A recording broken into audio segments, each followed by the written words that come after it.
Welcome everyone to tonight's school committee meeting. We're going to start with a pretty full agenda. We have some presentations on curriculum and a couple other things. So let's get started. Before we do, we're going to have the Pledge of Allegiance. Mike Mazzoni, do you mind leading us in the Pledge of Allegiance? I pledge allegiance to the flag of the United States of America and to the republic for which it stands, one nation, under God, indivisible, with liberty and justice for all. All right, before we came here tonight, we were up at the high school, and we had a recognition of two retirees, two long-term teachers, Cheryl Strickland and Marley Roberts. We have a little presentation for them and some cake. It was very nice. The two of them, between the two of them, we're losing 45 years of combined experience in the Littleton school system in one fell swoop. So we're going to have to figure that out for next year. Principals and the superintendent, but we'll figure it out. All right, call to order, pledge allegiance. Can I get a motion on the consent agenda, minutes from May 14th, 2015, and oath to bills and payroll? Make a motion to accept the consent agenda as read. Second. Motion made and seconded. Is there any discussion? Hearing none. All those in favor? Aye. Opposed? None. All right. Interested citizens. Is anyone who would like to come up to the podium and speak their mind on any topic relative to the schools? Hearing none. We will keep moving. Recognition. Superintendent Clench, you want to run this down through that? Sure. I won't read every one. Just I felt it was worthy of listing some of the events that have already taken place and ones that are going to take place in the next few weeks. NHS recognition has already taken place. High School Academic Awards, Relay for Life, High School Art Show and Concert. We have another number of upcoming events. The last one, our high school graduation, is on June 5th. So I'd just like to commend everybody for organizing these events. This is a very busy time of year, but it's a time of year that we celebrate student and staff successes, so it's also a very exciting time of year. In terms of recognition, as our chairman pointed out, we were able to honor two retirees this evening. Prior to this meeting, Cheryl Strickland and Marley Roberts. We have two other retirees that weren't able to make it this evening, and I'd like to acknowledge Marie Enjemy and Bev Sherman, who are also retiring at the end of the year. To all four retirees, thank you very much for your service to the Littleton Public Schools and your dedication to our students. And that's it for recognition. Very good. Now we're going to move on to staff recognition. We actually moved the middle school Teaching and Excellence Award to our next meeting. Oh, okay. So we have one award this evening. It's our Shaker Lane Teaching and Excellence Award. And this is the second award that we're offering as a result of creating this prestigious award this year. I went through the criteria last meeting, and we're really looking for teachers who demonstrate exemplary qualities in all aspects of teaching. And we're lucky. We have many teachers in our district that go way beyond that and offer excellent opportunities, learning opportunities for all of our students. It's with great pleasure this year for Shaker Lane School. I would like to announce the winner for the Teaching and Excellence Award, and this year it goes to Nancy Maurice. So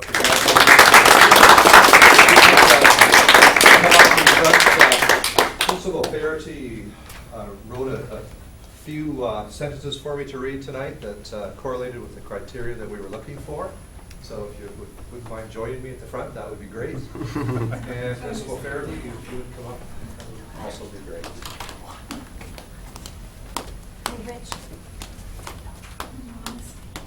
Now I'm going to... Oh, wait, hold on. We have a couple of late attendees who just walked past the window that might like to see the next part of the presentation. My mom. We don't want Nancy to get in trouble. We're supposed to be celebrating how wonderful she is, and I want her to be yelled at by her mother.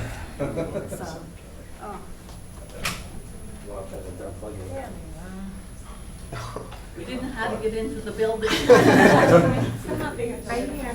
Well, given that we're in a police station, that's good. We said we were over this side. We were over here.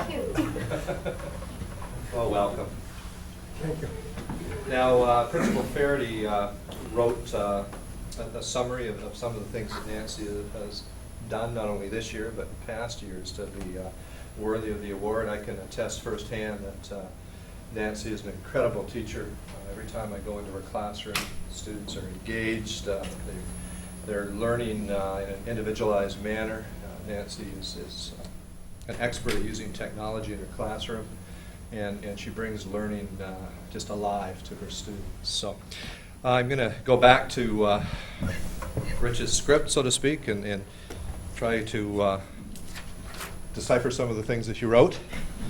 Nancy Maurice, we won't go there, is an innovative collaborator, artist, and leader of students and teachers. For all of these reasons and many more, Nancy is the first recipient of the Shaker Lane School Excellence in Teaching Award. In 1997, Nancy came to Littleton, initially teaching kindergarten, but soon transferred to the first grade. What makes Nancy a great teacher? Great teachers form strong relationships with their students and show that they care about them as people. Great teachers are warm, accessible, enthusiastic, and caring. Children learn when they sense confidence in themselves and each other. Nancy lets her students know what she expects and offers the belief in them that they can all achieve. I'm adding a few words, if that's okay. It is her enthusiasm and love of teaching that shines through each interaction with her students. She always has a smile and hello for every student when she walks down the corridor. Her ideas, creativity, and belief in children will have a long-lasting impact on the lives of each of her students. In her classroom, students work together with Nancy to foster positive self-esteem and a feeling of belonging. Great teachers set high expectations for all students. They expect that all students can and will achieve in their classrooms, and they don't give up. In Nancy's classroom, students are encouraged to take responsibility for their actions and to realize the effects these actions have for themselves and for others. Great teachers demonstrate a commitment to their school and the school community. Nancy Maurice is always willing to share her knowledge, skills, and discoveries with others. She is respected by colleagues and shares information with them. As a staff member, Nancy is always willing to help in any task when needed. She maintains excellent relationships with parents. Communication is open and honest, and parents respect her teaching, the atmosphere in her classroom, and her professional knowledge. Great teachers are innovative. As a technology teacher leader at Shaker Lane, Nancy has been paramount in ensuring the success of the technology initiative at Shaker Lane School. Nancy recognizes that in order for our goal for technology integration to succeed, staff must receive professional development to build their knowledge of technology and the integration of technology into our school's curriculum. Along with Julie Lord, she introduced what has become known as Tech Tuesdays. Each Tuesday morning for the past 2 years, Nancy has offered workshops on technology strategies to enhance the curriculum at Shaker Lane School. She has also offered workshops to staff on technology use and integration as part of our professional development program on early release days. Most recently, Nancy was appointed as an adjunct professor at Fitchburg State University. Congratulations, Nancy. On a job well done.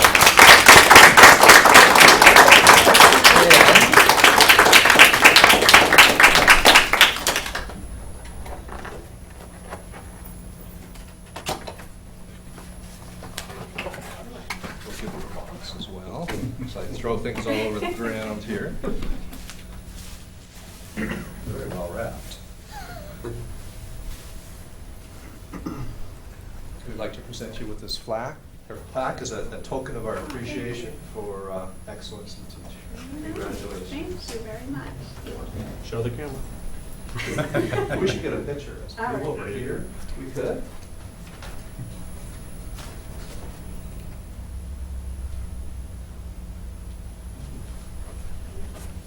Thank you, Nancy.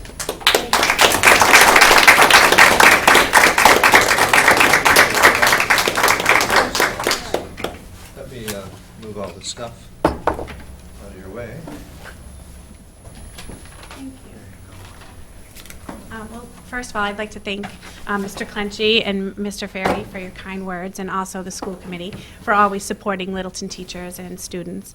And, of course, a heartfelt gratitude to my fellow staff who surprised me with being here tonight, which is really nice, and family. I am honored and humbled to be the first Shaker Lane teacher to receive the Excellence in Teaching Award. And as we all know, Littleton Schools is committed to the pursuit of excellence.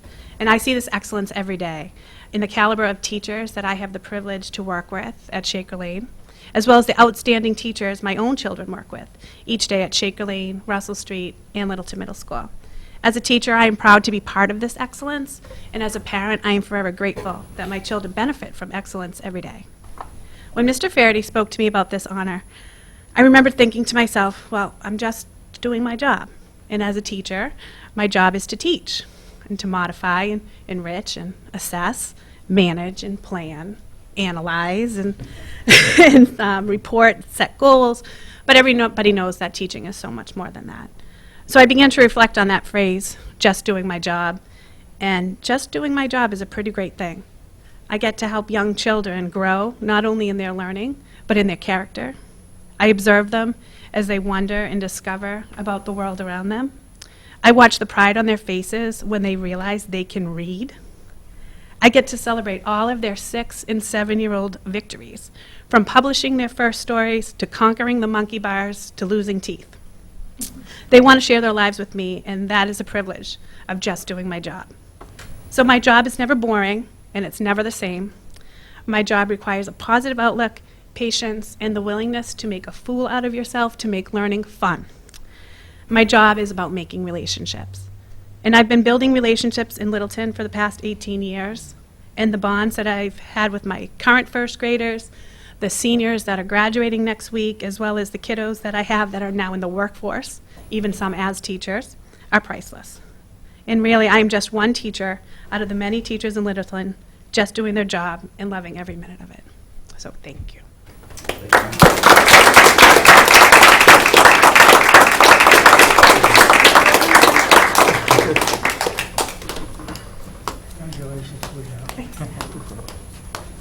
Great, thank you very much.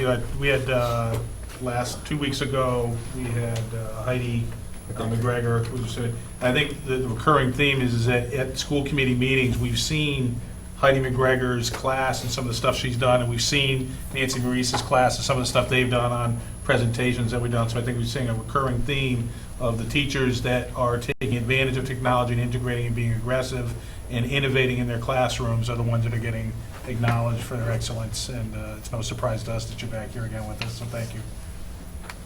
All right. Tonight we have a continuation of our State of the Curriculum reports. And we're going to start this evening with K-5 math and then proceed into our 6-12 presentations. We already had an opportunity to talk about K-5 English at a previous meeting, and to just summarize quickly, the main event this year for ELA K-5 was to pilot new resources, curriculum resources, and we've chosen a resource, and as we speak, the new resources are being shipped to our school so that teachers will have those resources over the summer if they so choose to start looking at them. So we'll invite our K-5 presenters then to talk about our math curriculum. Just want to introduce you. Sure, that would be fine.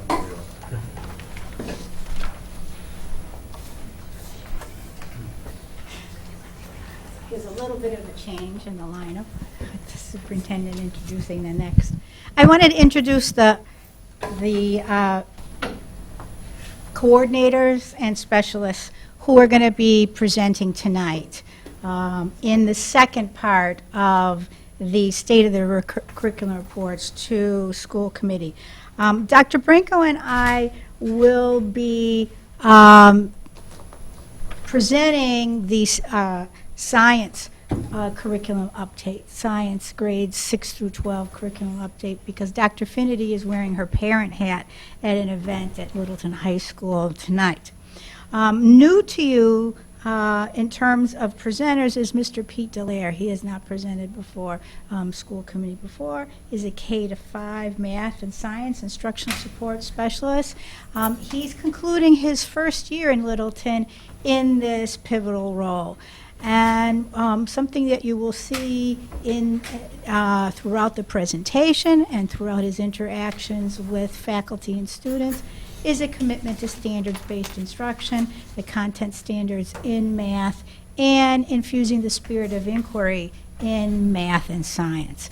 That spirit of inquiry continues as students progress in the 6 to 12 math, grade 6 to 12 math, and Kelly Ogden is here presenting grades 6 to 12 mathematics. Meredith Perry has presented before for health and PE grades K to 12. Her first presentation was 2 days before the birth of her first child. And so a number of years later, and 3 children, we were just talking about it later, she's here presenting another very informative and exciting update. And the final presentation will be the world language presentation for grades 6 through 12. So, Mr. Dallaire.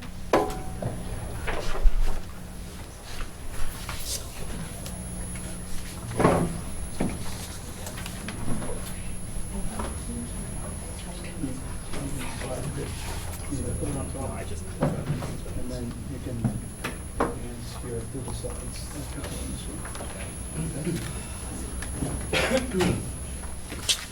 Good evening, ladies and gentlemen, members of the school committee. Thank you for having me. Today I'm going to do my best to try to update you about K-5 curriculum in math and science. I wish I wasn't going first, so I had some kind of clue of the pace and what to expect, but Oh, we'll let you know. I'll do my best. I had a plan A and a plan B. I was told to stick to plan A, so I will do that, and plan B will come to you in your inboxes down the line. So I'm actually going to jump ahead to this slide first, and I'm going to just talk about our science curriculum K-5. And as Jerry Lynn pointed out, we are inquiry-based, which is hands-on. We use our FOSS science kits, and with that,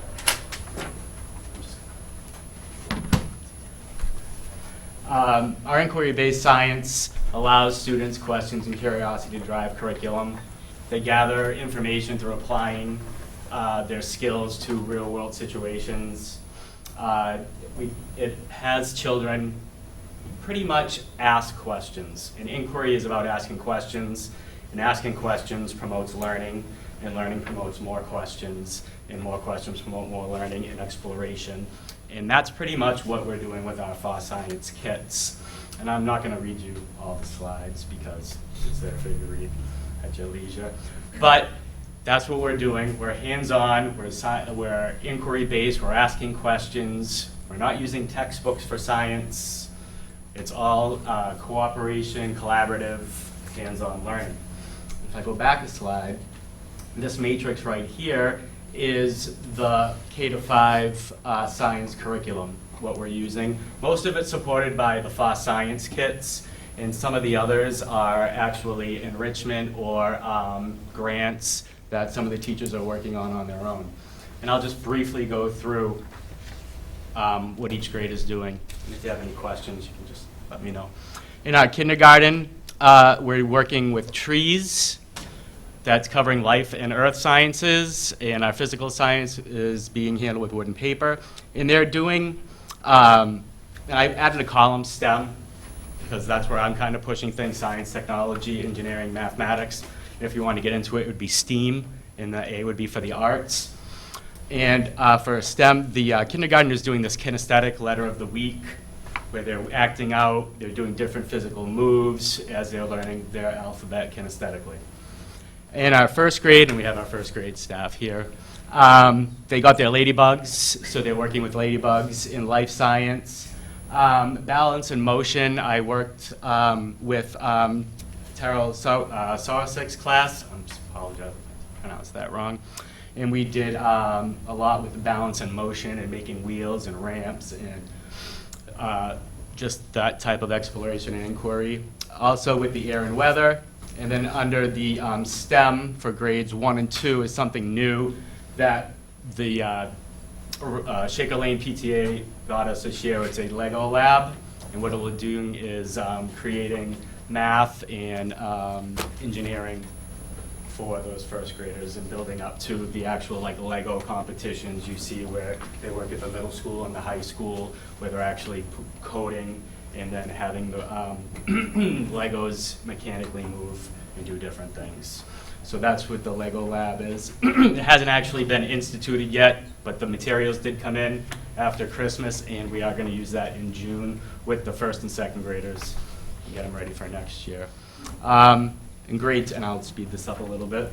Grade 2, life science, we're doing plants and animals, and also with those plants and animals, they're seeing how the energy, they pull off the energy from the sun and transform their food into energy. Pebble, sand, and silt, the earth, and also the Lego lab.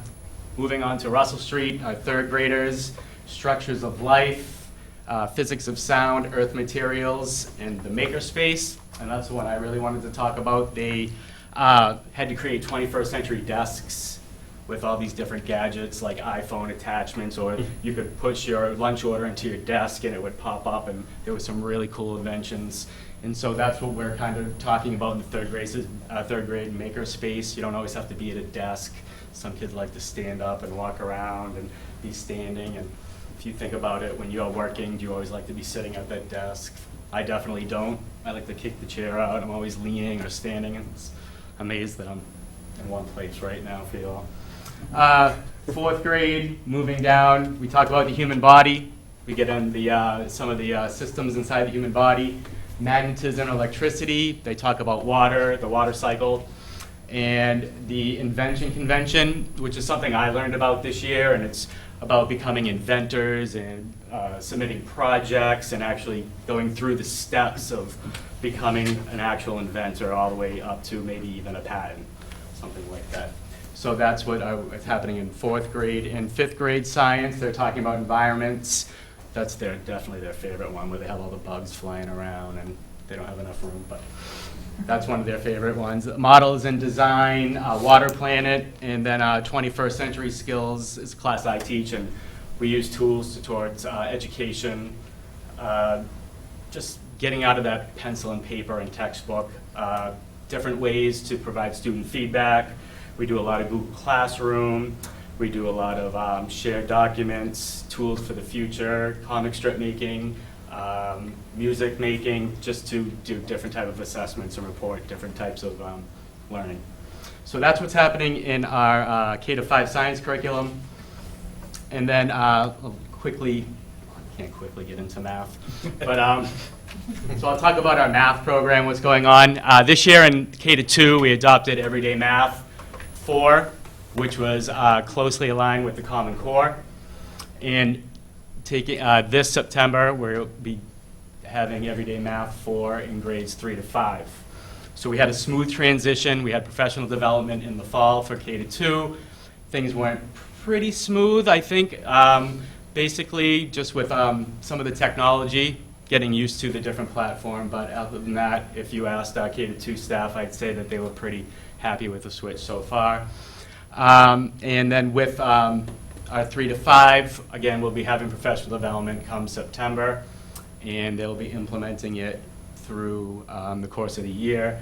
And with the use of the Atlas curriculum maps, we'll be hopefully rolling that out, no problems.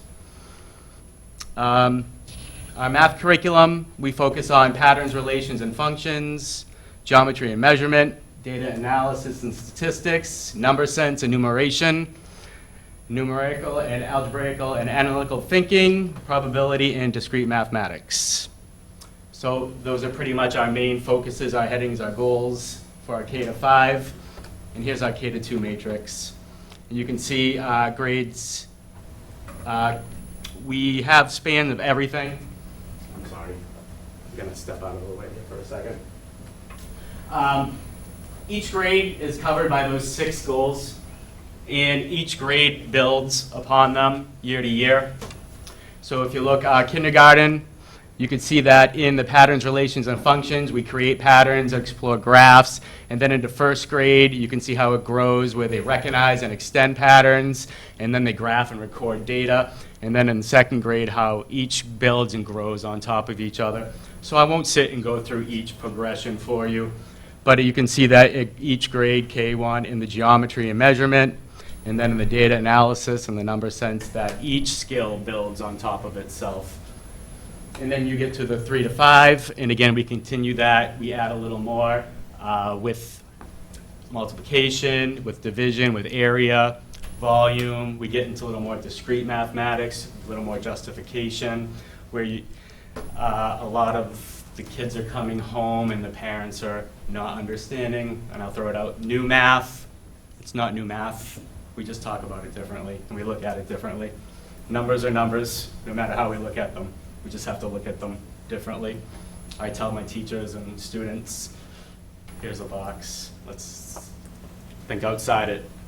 And that's what we're working on with our K-5 and our math and our science.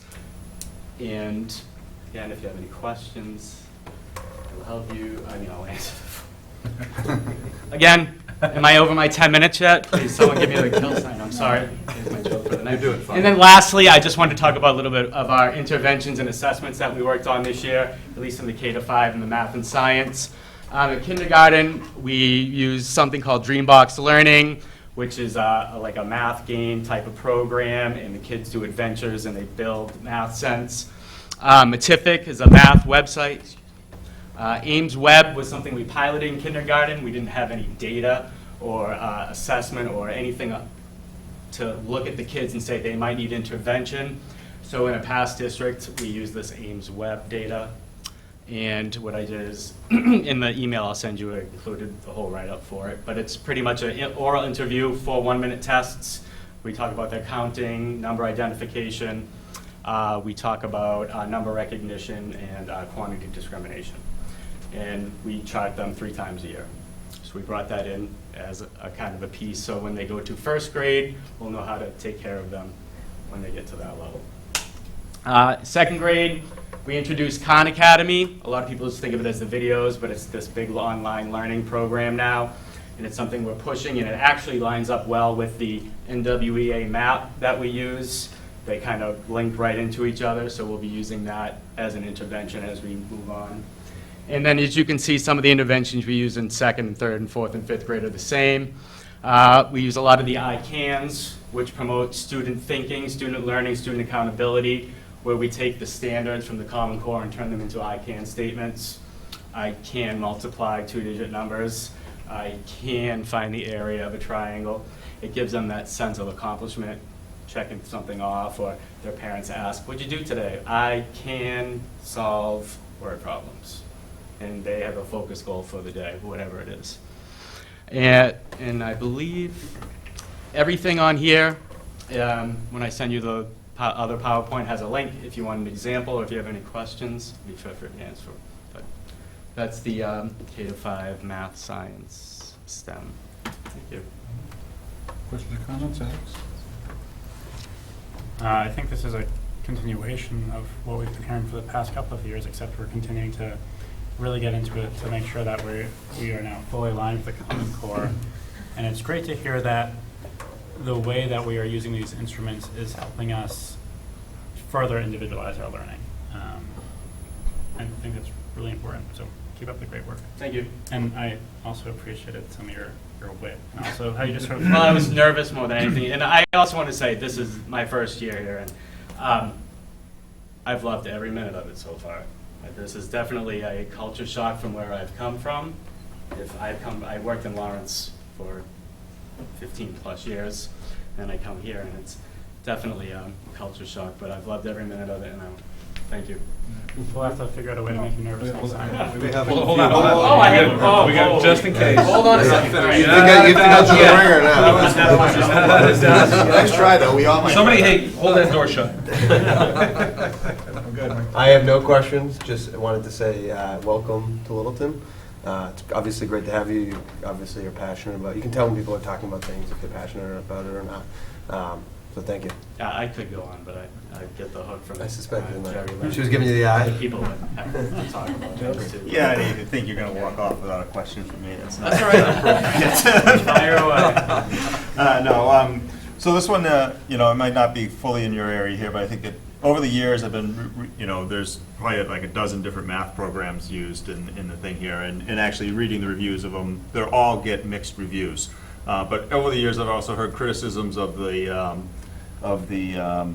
everyday math program, and from being aligned to parents not understanding what, you know, why we're teaching it and what, how, you know, how is it properly preparing kids for, you know, which eventually transitions over to the 6 to 12, and then where we start getting the more rigor of the standardized testing there. How do we feel the alignment of the program is now, particularly as we're going to the next iteration of it? Is that what I caught there? We're getting. Everyday math Mhm. Well, I always say that a curriculum product is what we make of it. It's our teachers, we have standards. If we teach the standards, really doesn't matter what you have. We say that we would look at everyday math as our first choice, but it's always about the teachers, the collaboration, what ideas they've shared, what's worked in the past. As for Everyday Math 4, it will help tighten up the Common Core. It will help give the teachers a more streamlined way to look at things, but there is also still work to do. There's still outside planning to do, but it takes some of that added stress away for those teachers, especially in the K-5 who teach everything, and they have to worry about everything, so that helps us focus down and work on skills.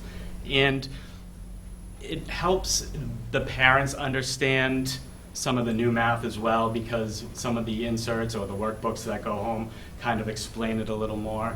And if I had time to talk, we would talk about a flipped classroom where parents would actually, but I'm on board with it, and if you give it a shot and we stick with it for a while, you'll see that it will produce results. Thanks. Hey, no, jumping off a little bit on what Daryl just said, I appreciate the breadth of offerings that we have out there for the kids. And I think what we need to keep in mind is that in 6 through 12, when the kids are becoming more independent, and we frankly can't keep up with them as parents and we're foolish to try, we don't always, it's not as, the impact on the kids, we don't worry about it as much as parents. But K through 5, where the parents are sitting down at the table, which is a great thing, and I think is one of the benefits of Littleton, where we know a lot of that is going on, I think we need to be cognizant of when we're introducing these new methodologies, that we're doing as much outreach and education as possible so that they understand why it's beneficial, what changes they might need to think about in terms of how, especially if they've already put 2 kids through the building and they got their 3rd kid going through the building, we need to be cognizant of that. Because I think you're right. I think that, you know, we're doing enough assessment to know if a program is working the way we want it. And if it's not, we're not going to abandon the program. We're just going to figure out how to use the program better. Right. And we'll get better at it as a district. But I think we can keep the parents conversing on all of that. I think it'll have an impact too, so. Right, and I think Keep in that mind. with the new program coming, it would have been hard to maybe this year, I'm just being selfish to talk about myself, being new and trying to bring the parents in and working with an old product and knowing we were going to change it, Right. and then bringing them back in the year afterwards and Right. saying, forget everything we just said last year. Right.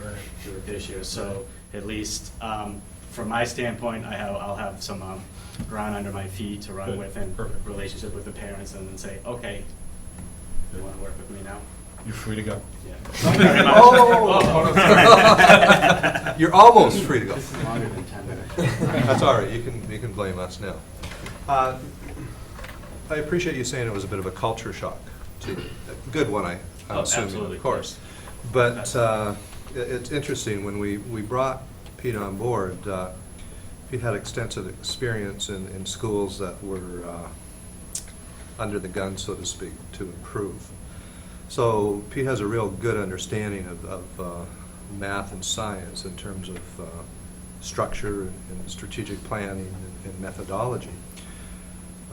What Pete found out when he came here is we encourage best at next practice, where in the school districts he was in, it was very mechanical, and teachers were doing the same thing, and quite frankly not allowed to expand and bring in their own personal touches. So I think that was the greatest learning curve for Pete.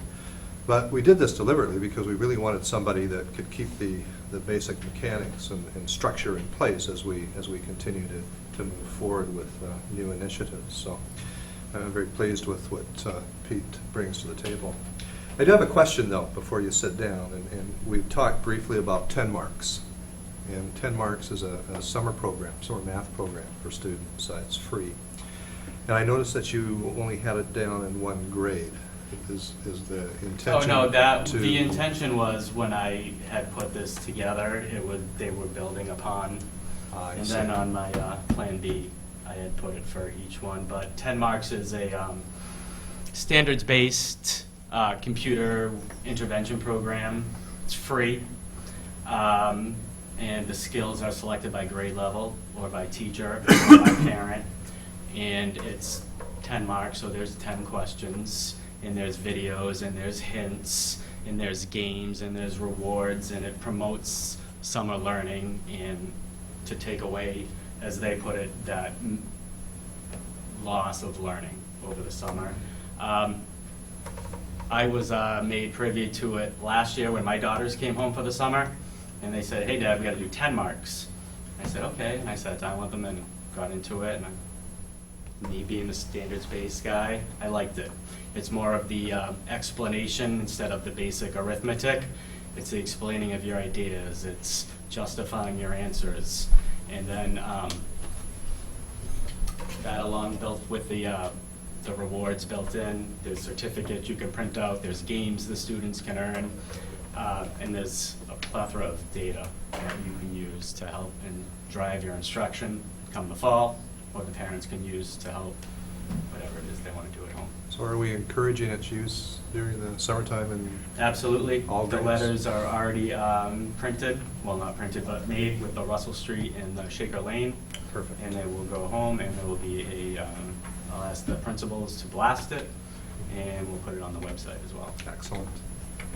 Thank you for sharing that. Thank you. Any other questions? All Thank right, you. it was a pleasure. Thank you.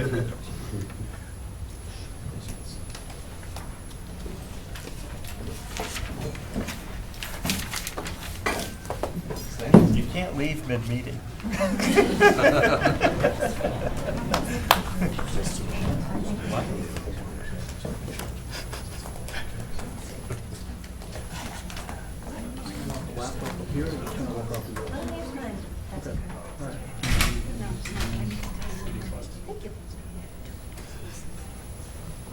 Hello.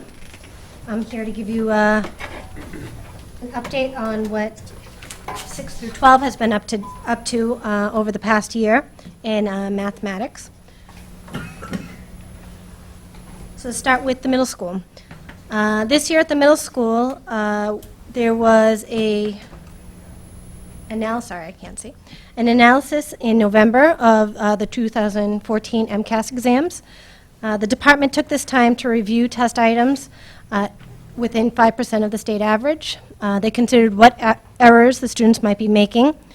They reviewed the sequence of the curriculum and selected MCAS problems to bring back to their students and discuss.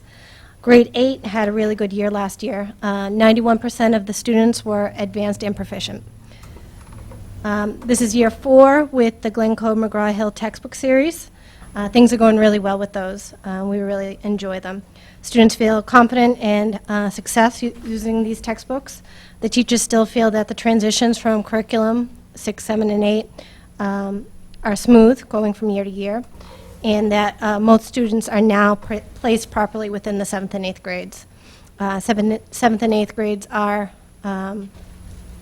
leveled at this point, and most kids are in the right place, and that's going well. We also have an intervention at the middle school with the math lab. This year, students who attended the math lab worked with test-taking strategies and estimation to develop stronger number sense. Students worked in small groups, and they feel more confident in math day to day. In fact, we're hearing a lot of kids are coming into math lab talking about how they did well on tests, and they're seeing the success day to day.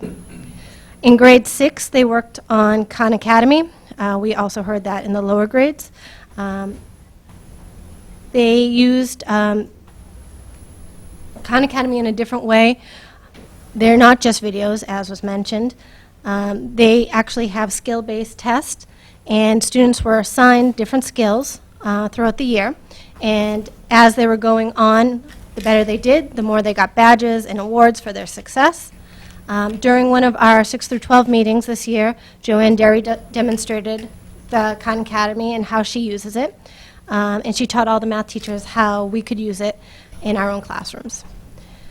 NWEA was used this year for DDMs at the middle school.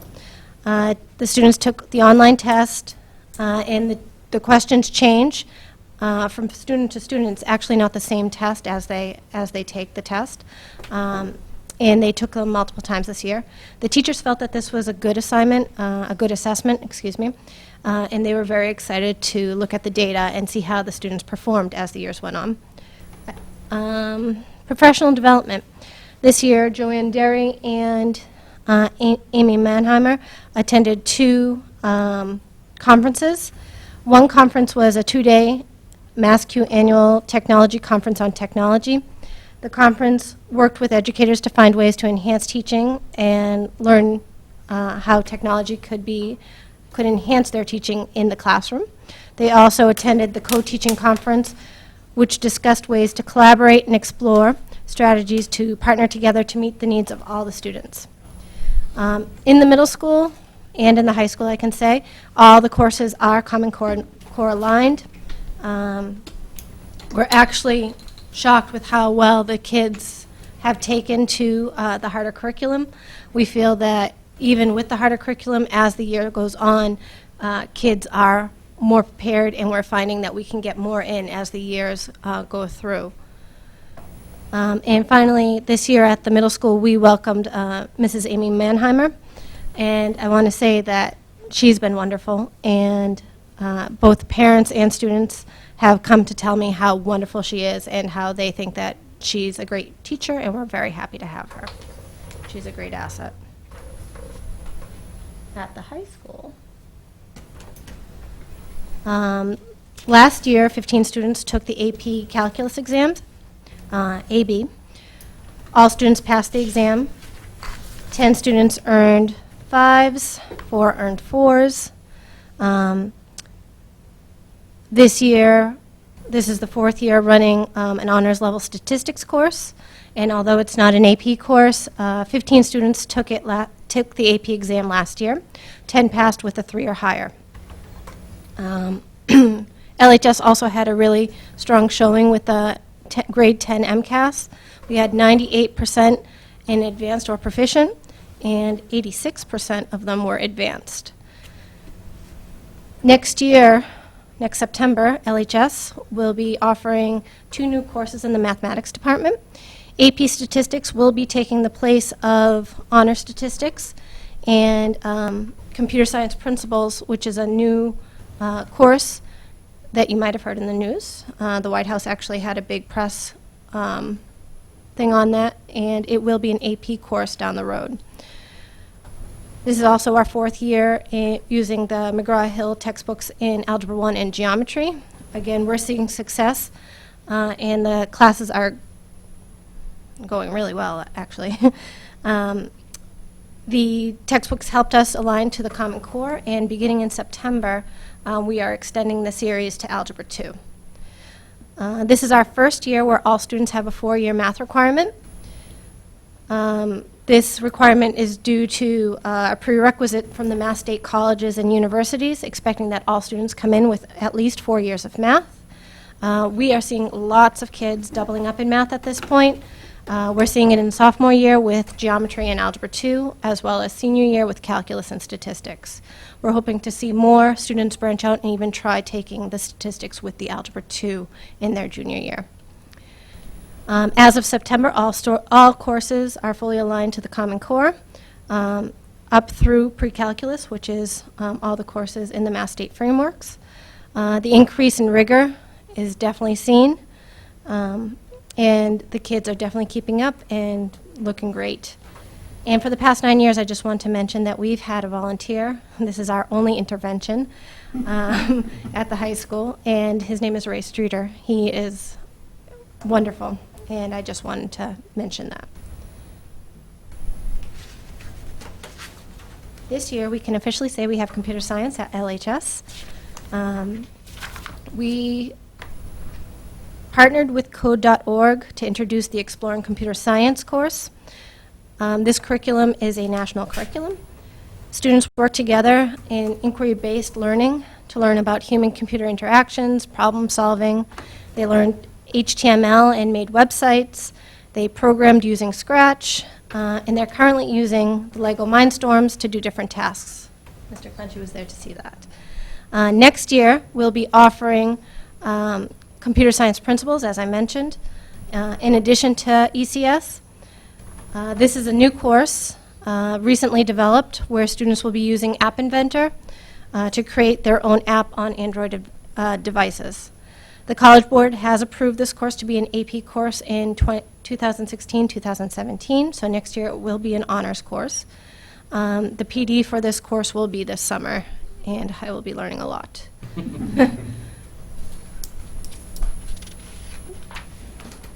And finally, I just want to bring up some student recognitions from mathematics contests that we took this year.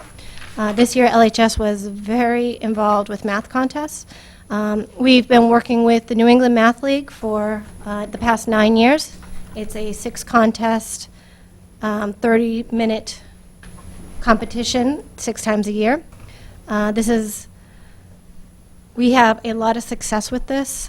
We hold it after school for half an hour for 6 months, once per 6 months, and we have at times 90 to 100 students that attend this competition, and it's really cool. We've also attended the WPI Math Meet for the past 5 years. This is our 2nd year that we've been in the top 20 teams. This was taken in October. We have a team of 4 students, and they take an individual contest and a team contest. There's approximately 100 high schools from all over New England. And it's always the top student from each team that earned the highest score for individual gets a $1,000 scholarship. This year, Ethan Rombacher earned that $1,000 scholarship. We also attended the Merrimack College Math Contest. This is our 3rd year attending. This is a team of 4, and one of the team members must be a graduate of Merrimack or is currently attending Merrimack, so I was part of that team. This year there were 20 teams. 17 of those teams were either faculty, alumni, current students of Merrimack College, and 3 of them were high school teams. Littleton High School placed 1st from the high school teams, and 6th overall, beating 11 college plus teams. We also attended the Elizabeth Haskins Math Contest for the first time at Fitchburg State University. 8 students attended, and out of those 8 students, Samantha Flurry, Katie Bradford, John Trott, and Sujith Napa Ramesh got honorable mention, and Ethan Rombacher placed 2nd overall out of the whole competition. And finally, this was a fun Saturday for a group of our students. We had one team of juniors and seniors do the Moody's Mega Math Challenge, which was one Saturday. They gave up one Saturday in March. They worked for 9 hours, and they developed an 18-page mathematical paper and a website based on the question, what is higher education really worth? It was a great paper. And although we did not place, the judges commented that it was an impressive paper for the contest. And that's what I have. Thank you. Darryl, questions or comments? Thank you. Yeah. I'm second. Did I ever participate in the Math League? I believe you did. No, I did not. No. You You That should was very have. kind of you. You should have. Yeah, that's sweet of you. They know I've talked about plenty how I still don't know how to do Oh that, my but not God. without your trying. You know what? I remember now. You're Yeah. right. You did. I came back quicker than I Wasn't that the only year you had cuts? Yeah. But actually, I'm in my kind of curious. calculus class, right? Yeah. What do they do at the math leagues? Is it just, are they working together on problems, or is it like? No, depending on, so the New England Math League at the school is individual contests. The Merrimack College one, the WPI, and the Moody Math, they work together. And then the other question is, do we have a sense of how the Littleton students are doing when they get to school? Are they going into remedial? Like, do we have any sense of how many of our students are going to remedial ed or testing straight into? I'm not sure. We don't get that information, that data. I would love to know. Okay. The ones that do send emails back, students that come out of the calculus classes, come out of the statistics classes, are typically going straight into those classes as they go to college, and they are typically telling us that they are first in their class, they're well prepared, they knew more, they are tutoring other kids in classes. I've gotten all those comments coming back. Okay. So it sounds like they're doing well. Okay. I'd be curious, because I do think that data is available somewhere. Because I I've heard it recall is. seeing it. I've heard it is, and I've heard guidance counselors possibly have it. I'd love Okay. to know. Yeah. I think we looked at it last year I'm not sure if we broke it down into subject area, but we did see, but I don't think we took like a deep dive. Okay. That'd be very interesting. Alex? Yeah, I think it's fantastic that we're adding that AP Stats is finally making it to the AP designation, because I know that's something that the high school has been working on for a couple of years. And it's fantastic to see honors stats students taking the AP Stats exam and doing well. But I think it'll be even better that they can take the AP Stats class. Yeah. So that's pretty exciting. And then of course with the new computer science principles class as well, it'll be nice versus an honors class next year, and then Right. AP. there you It's go. going AP as soon as it's allowed to go AP. Right, because they haven't. It's not currently an AP program, Right. and it won't be. It's not even nationwide. a course. It's a course beginning next year. Mhm. So it's a brand new course developed beginning next year. That's excellent. It's pretty exciting. My only question is in terms of the intervention at the high school.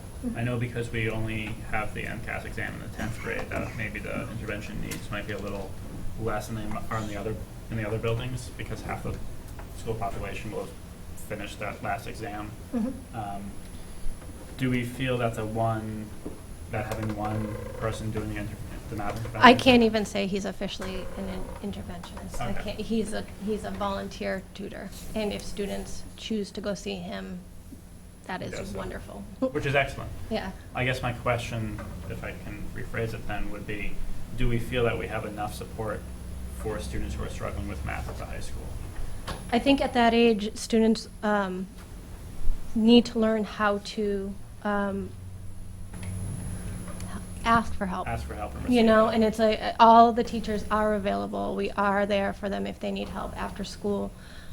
We will find time for them during study halls or whenever we can get there. We have a great team, and, you know, as you can see, our MCAS scores are incredible. We haven't had a student not pass the MCAS that has graduated from Littleton High School. So would it be nice to have an interventionist? Possibly. There are probably a handful of students that could use that, but we do work really hard with those students. And we do have intervention teams at the high school, so if a student is at risk, plans are put into place for that student. We obviously have special education programs. Some of those students would be in those programs, and we're starting to blur the lines a little more between special education and regular education. So, In terms of that support? yes, so there are things in the works. Of course, we could always use more staff, so about balancing budgets and making sure that we're putting the money where it's making the biggest difference. And when we identify areas, we try to figure out ways to deal with it. And if it isn't working, you'll certainly be hearing more in that area during budget season. But we're pleased with the results that we're getting at this point in time. Great. Just a question to always keep in mind. It's a good one. It's a very good question. I appreciate you talked about the students gave up a whole Saturday. Good for them. And they didn't do it by themselves, and they didn't go to WPI Meet by Themselves, or the Merrimack, you clearly went with them. I hope your bag wasn't sore carrying them around through that contest. But I appreciate the effort to offer as much challenge and opportunity for the kids that clearly want it and are embracing those types of opportunities. They're certainly not being cheated out of that. And I also appreciate, we're introducing new curriculum, and you guys seem like you're jumping right on top of it and are excited about doing so. So the kids will continue to move forward, and then the program will continue to move forward. It's obvious to us. So I appreciate that, and thank you for the presentation. Thank you. And our math department is in excellent hands with Ms. Ogden at the helm. So, thank you very much. Thank you.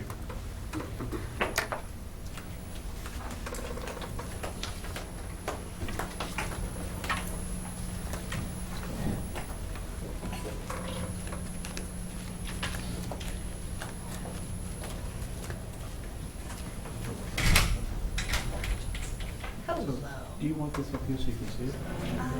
I think I'm good. Okay, you have it? Okay. And then you can advance to the slides of that, or I can do it if you the slides. Okay, I can take yeah, thank you.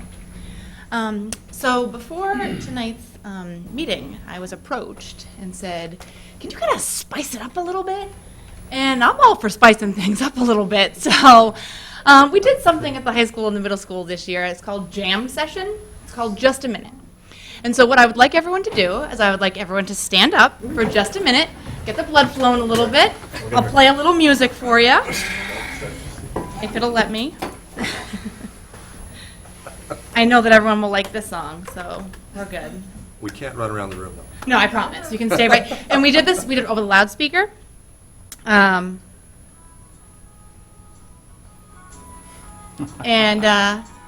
it just gets everyone moving a little bit. I tried. It doesn't work. We got it. Oh, that's diamond. And everyone can move around a little bit, get that blood flowing.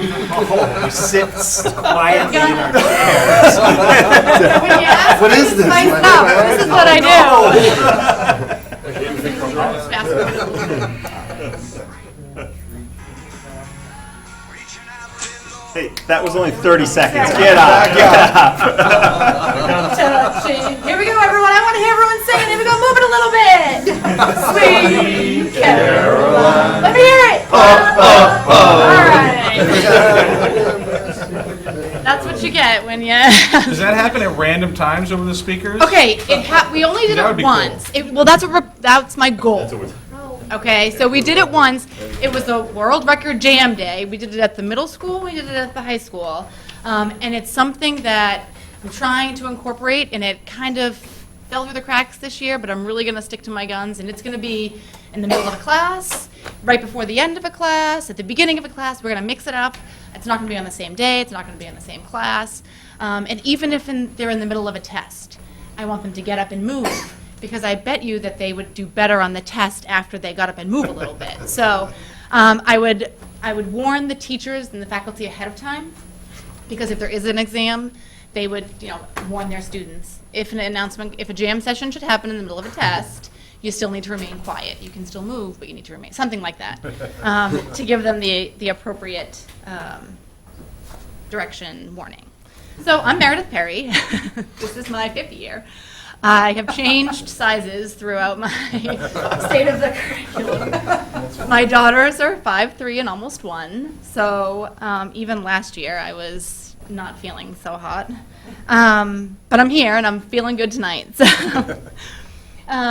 some of the, I just kind of made it all K through 12. I just kind of lumped it all together to try to make it move a little bit quicker. So some of the major accomplishments that we had as a department. First of all, my department is Alexa Carlson at Shaker Lane and Russell Street, Tricia Bonacore and Greg Gillette at the middle school, and then Mike Lynn and I at the high school. We have had many major accomplishments, but again, we're just going to try to pick out the best. So a legend retired last year, as we know, in Kathy Hibbard, and so Alexa had really big shoes to fill, and I think that she did a really amazing job. This year, she has added a few, sorry, I forgot my iPad and I'm trying to use my phone. She has been working hard updating the curriculum and transitioning the students to the new face of PE Kathy Hibbard was just a wonderful motherly figure, and with someone so young coming in, it was just a little bit of a transition for everyone, but she has done a great job with that. She has added a whiteboard to the Russell Street Gymnasium, and so by doing this, the students are now able to see that their objectives and the agenda for the class, so their understanding of the activities is much greater. The field days, which I know was a big concern when Kathy Hibbard retired, and she is continuing them. So June 1st and June 8th at Shaker Lane, and then June 17th to the 19th at Russell Street. I know that everyone was very excited that those are going to continue. Students throughout the district participated in the Herbalife World Record program on March 7th, and all the students were part of setting a world record, and it was actually, according to the Guinness Book of World Records, it was a world record. So Littleton was known as being a part of that. It was the world record of the most people completing the same high-intensity interval training workout within a 24-hour time period. So that was just kind of really cool. And we all kind of worked together kind of last minute, too, and just made sure we had the gym and all the equipment and everything. So it came together nicely. At the middle school, the health and PE have, the health classroom has actually moved downstairs right next to the gymnasium, so they can actually work together now. It's more of a wellness approach. And they also have physical activities in the health room. They have a treadmill. They have some yoga balls that they sit on instead of the chairs. They have some steps, stationary bikes, elliptical machines, resistant bands, some yoga mats, and outside of the gymnasium and the health classroom, it also serves as the fitness area. They have a nice Apple TV up there where they can listen to music or they can practice some yoga. And they also have a health club at the middle school, which does a lot of health awareness activities. Mix It Up Day, Red Ribbon Week, the Giving Tree, which is during the holiday season, Hoops for Heart, Daffodil Days, the Best Buddy program, the SAFE program, which is with the Littleton Fire Department, the SOS, which is the Suicide Awareness Program, other community service, Helping Hands, Autism Awareness, Spread the Word to End the Word. And at the high school, we are also very excited about the addition of a new PE teacher, which it is, to my knowledge, that it was just posted onto School Spring today because I got several text messages from former students making sure that I wasn't leaving. So it's like, nope, it's just a new position. So that's very exciting. It's going to help with smaller class sizes, and also it allows us to have a more advanced strength and conditioning class where we have kind of the basic class now, and we can have the more advanced. So Mike Lynn has really been working hard for his new strength and conditioning course, where he has created a BSFB, which is a bigger, stronger, faster, better, and he has developed this. And I will also be able to offer a new health course because of the added staff at the high school, so this is very exciting. FitnessGram has been a huge addition to our department. Grades 3 through 12 use the FitnessGram, which is a comprehensive educational reporting tool used to assess physical fitness and activity levels across various standards, including cardiovascular endurance, muscular strength, muscular endurance, and flexibility. Students, as I said, through the 3rd to 12th grade will participate in this, and what's really interesting about this program is that it will be able to stay with them through their entire career of Littleton High School, or Littleton Public Schools. So they will be able to see their results, grades 3 through 12. So it's very interesting. Next. So some of the planned initiatives that we have. At the lower elementary levels, we'd like to incorporate some national programs such as Jump Rope for Heart or the Fuel Up to Play 60. We have already started to realign the curriculum because we're adding new staff and we're branching off a little bit with Alexa in the new position. We're just kind of all working together again to make sure that we're continuing to work together. We're going to continue to use the FitnessGram, which hopefully will run more smoothly now that we all have had work with it after this first year. It was a little rocky there for a little bit when we were confused at how things were going to operate, but it seemed to be really simple once we got things going. And at the middle school, the health and PE department are going to continue their wellness approach. It seemed to really take a nice, the kids seemed to really take to that. They really liked it. And then, of course, as I had mentioned, there will be a new health elective, which will allow the students to advocate for current health issues, as well as make connections with the community. The name is still kind of up in the air of what it's going to be, but I like do something.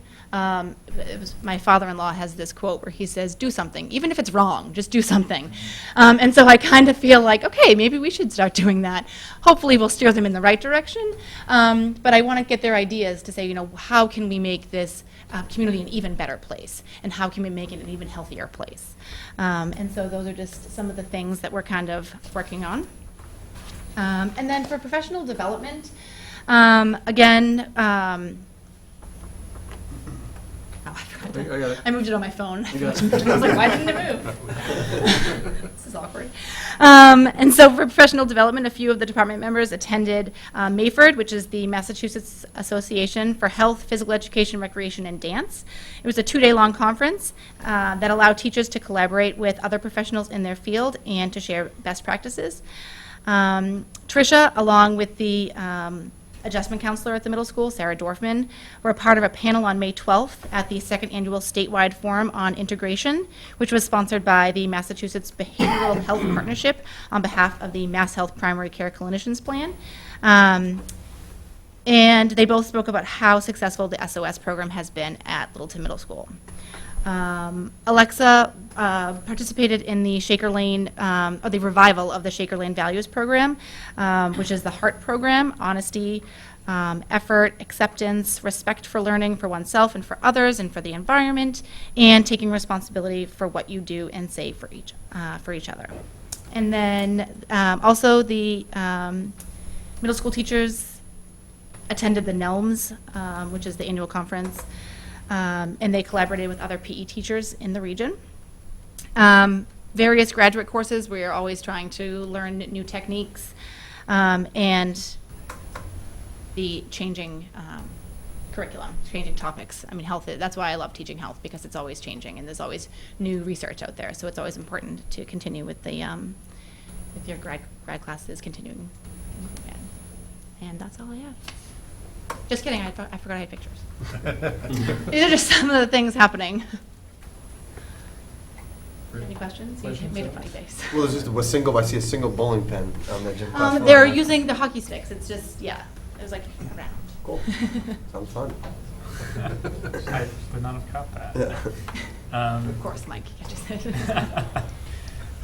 Great. It's nice to hear that with a new PE teacher, which we spent a lot of time last year talking about, and this past year talking about, that we're able to open up and do new things too, and not just what we're required to do by the state, but also explore new things.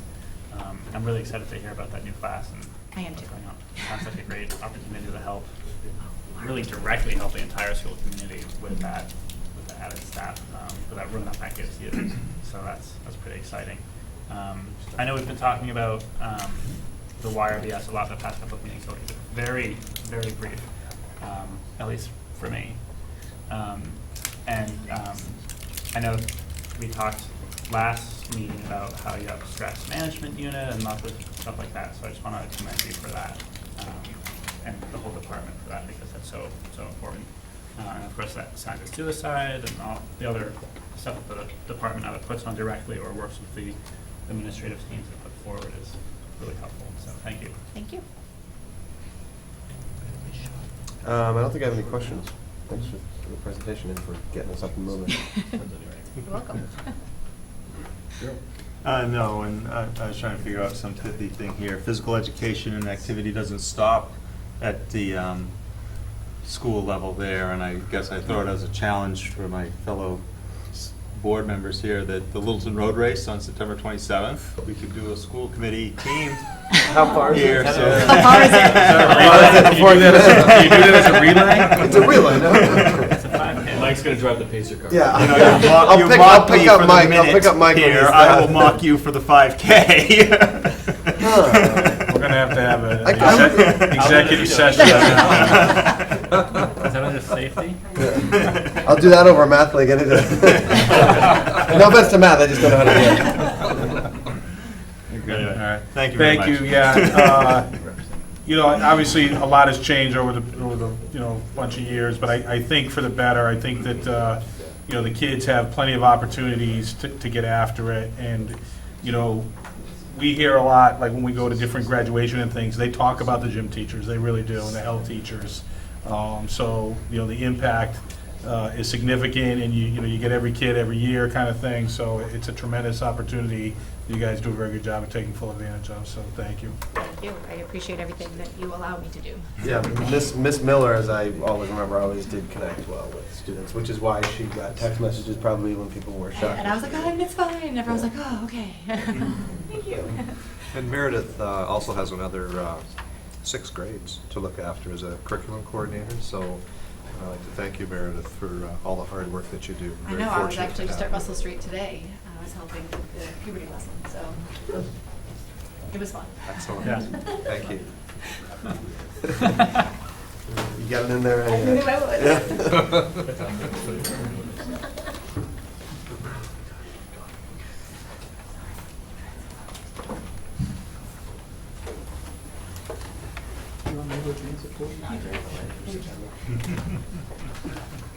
Hi, I don't have anything as exciting, sorry, to start off with. But we're still buzzed from not moving, right?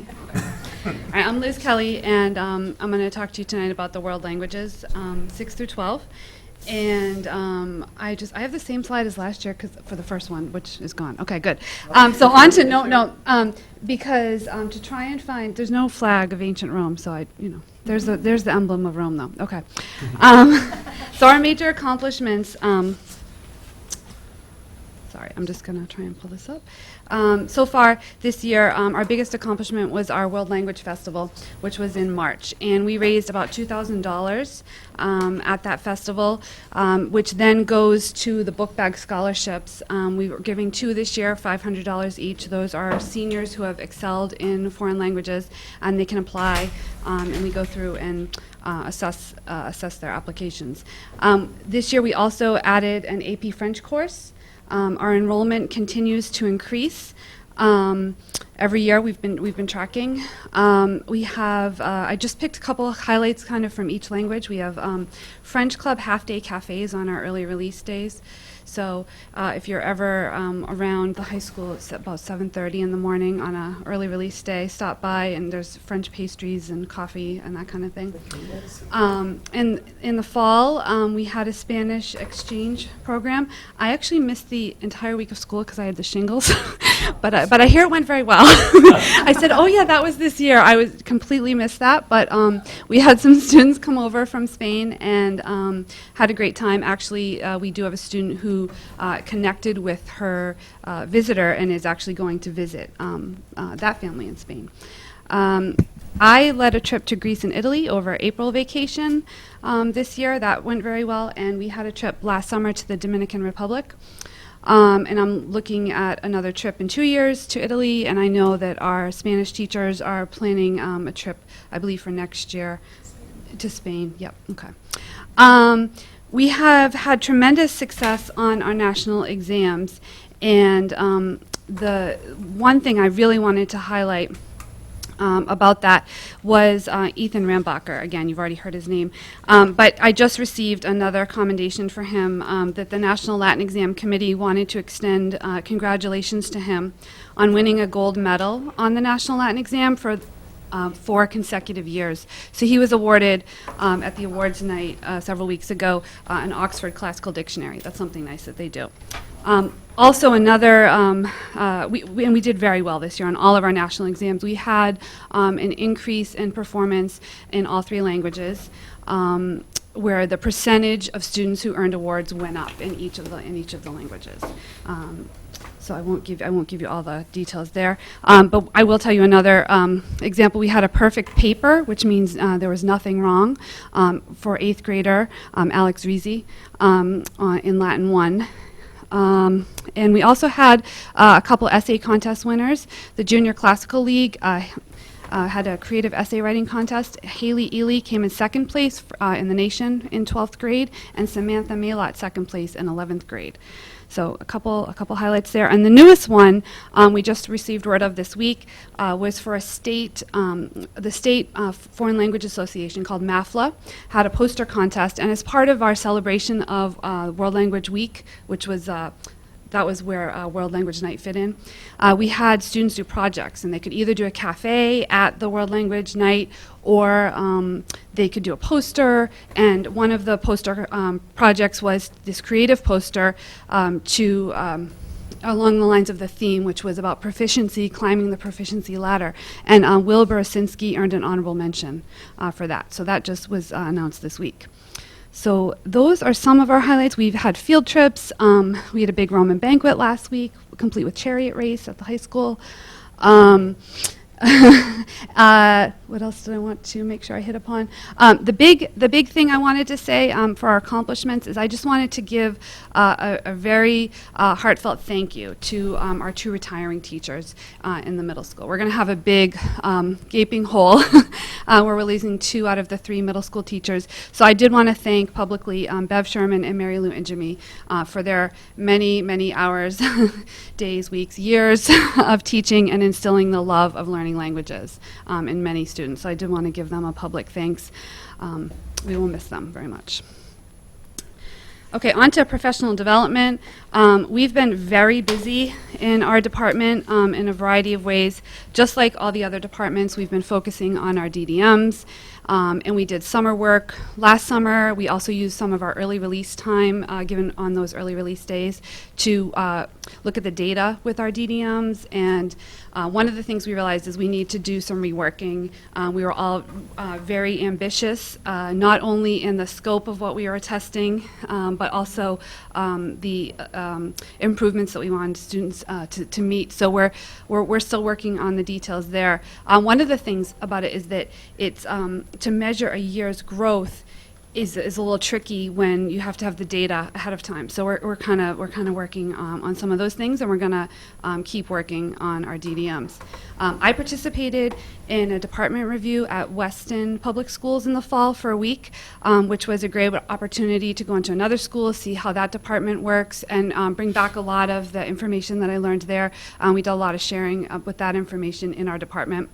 I just listed some of the graduate courses we've been taking because we've all been taking a ton of graduate courses. And some of the titles were the adolescent brain, autism. We've been doing AP courses in our various subjects, psychology, teacher leadership, English language learning in Cuba. That was actually Margot Gillen, who went to Cuba last summer and took a course while she was there. We've all participated in various workshops and conferences by MAFLA. Again, that's the state organization. And then I was very fortunate to go to the EMFLA conference in this spring, which is for foreign language administrators in the state. And so at that meeting, I learned something I want to share with you, and perhaps at a later date I can give you more information. But something which is in the works, which is a seal of biliteracy, and I don't know if any of you have heard about this or not, but there is a bill right now in Massachusetts that would have this be something that could go on a diploma. And Greg Roberts, who is the World Languages and Dual Immersion Specialist at the Utah State Office of Education, has said monolingualism is the illiteracy of the 21st century. And along those lines, MAFLA, as well as many other state groups, are working for a seal of biliteracy. If you go on to, there is a website, it's www.sealofbiliteracy.org. You can see what states have this already as part. It's a law, and so that you can get a seal of biliteracy on your diploma. Massachusetts, like I said, is in the works. I was really encouraged by this. The emphasis would be on what students can do, not on how many years they've studied a language, which is the whole movement right now in studying languages, proficiency. And so there would be some kind of assessment, but the state organizations would have a voice in that assessment, so that's exciting for us that the educators educators themselves would be able to have a voice talking about that. So I have lots on that, but I'll keep moving forward because I was really excited about the sale of biliteracy. If you do have any contact with your legislators and you're interested in this at all, I encourage you to contact them and lend your support. I think what it would do is offer students just another opportunity for excellence for students who do have what it is, it's another language in addition to English in which they show proficiency. It would also work for heritage speakers, so it's really kind of a great opportunity. And one of the things we'd like to do as a department is attend the MAFLA conference in the fall as a cohort, because the focus again is on proficiency. The MAFLA is really pushing that as well and trying to educate all the foreign language teachers in the state. We will have 2 new staff members in the middle school, so it'd be a great opportunity for us to all get in line together. Some of the other things we've done are flipped classroom, yoga, which we use in our classes too, believe it or not. Working on Aspen and utilizing that for more than just entering grades. There's somebody going to a conference this summer on iPads for content creation, and all of this is part of the professional development, really spills over into our planned initiatives. We want to keep working on our DDMs. We want to keep working on technology. We have utilized a ton of technology in our department so far. We recently had to go through the ISTE, listing the ISTE standards and aligning what we do with those. And it was, it was a breeze for us. It was pretty fun to hear what everyone's doing and share that. We are adding Latin 5 to our curriculum this year coming up. It won't be AP, but maybe that may be something we want to switch over to down the road. We'll see. And we're going to have a lot of work to do with our new staff. We're having, again, 2 new members. And that's going to be a big change for us. So we're going to really need time to mentor those staff and work with them on our 6th through 12th curriculum alignment. I'll just remind everybody that we teach the same course in 7th and 8th grade as we do at the high school in level 1. So that's really important, the communication there. And one of the other things we'd like to work on, if nothing else new comes our way, we finally see some time perhaps for putting together a postgraduate language survey. I know some of you had asked Kelly Ogden about what math graduates are able to do, and we're very interested in seeing what our world language graduates are able to do in college, and we'd like to put together some sort of survey and follow up on that. So those are our plans. So thanks. Thank you. The Latin 5. Yes. Is that going to be an AP level? It won't be AP next year because, for one thing, I won't have time to become a certified AP teacher. So I'm going to go to a course this summer, but there are 2 authors on the AP curriculum, and the courses are, the curriculum is very rigorous, and so they typically only offer 1 author per course, and you need to take 2 courses to reach that level of proficiency for me as the teacher. So I'm going to take 1 this summer. I have a small group next year, so we will look at the AP curriculum and work our way through it. And they'll be my guinea pigs a little bit, but like I said, it's a small group, so it's kind of a good group to try it out and see how we do. I have a much bigger cohort the next year of students who are really interested in it being AP, so the timing might work out for that. That's great. I know it's really tough to get that AP designation and to be credentialed that Yeah, way. I will be honest that I'm not 100% in support of it being AP because I will lose a lot of freedom in the curriculum. So I will, we'll try it out next year and actually get some feedback from the kids and see how it goes, and the next year, maybe go the AP route or not, and kind of play with it. So I'm not sold on it, but willing to try it out for sure. Excellent. And we've also seen also at the high school in the math department where they weren't able to get that statistics AP designation for a couple of years. Yeah. There were still students who were, the teacher was able to weave in some AP content. And they can take it. That's absolutely the plan for next year. Yep. And maybe the year after as well, for sure. Sometimes that makes sense. Yep. So that's great. And then my other question is, are we looking at anything K-5 in terms of foreign language? I'd say we have our hands full right now, 6 through 12, just trying to make sure that we have a sustainable, solid program. We still have a gap in the French program where we have 1 year that didn't run, so we're still suffering the effects of that. Where we're trying to make sure we have enough numbers to support. I am absolutely in favor of language at an earlier age. I know all the studies show that the brain is more flexible and pliable and open to receiving the language at an earlier age. I can pull up tons of information. But I do think in this district right now we need to really make sure we're fully committed to the 6 through 12 and the 3 languages that we have are running strong. And we need to make sure we follow through on that before we add something else in. But I'm definitely in support of that, yes. Great. And I think everyone can agree that, yes, that's a great thing, and the question is how. And Yeah, I mean, we can look at other, Weston, for example, does have a K through 12 language program, and I know other districts do as well. I say Weston because I was just there again recently and have a lot of information from them. You know, there are different ways to go where you can do an immersion program, which actually studies show is much better for the students in the long run for fluency and proficiency. You can also do, you know, different kinds of language programs where they get a couple times a week in each elementary grade level and then increase the time and number of meetings per week as the student progresses through the levels. But that gets tricky because it takes time away from other topics and subjects, and nobody wants to give up that time. So you know, there's pros and cons to everything. I have a lot of information and can get more if anybody's ever interested in pursuing that. But absolutely, we would all be in support of that. I know in our department. Sure. And that gap in the French program was just an issue of enrollment. Yes, we have increased enrollment though in French now. Janine Allison has really made a mark with the French program. She's using a ton of technology. She's making videos with the kids. I know that Dr. Harrington actually was planning to show that at some point, some video that they made. She uses you know, voice recordings, brings in a lot of culture as well as the language, and kids are becoming more committed to the program for sure.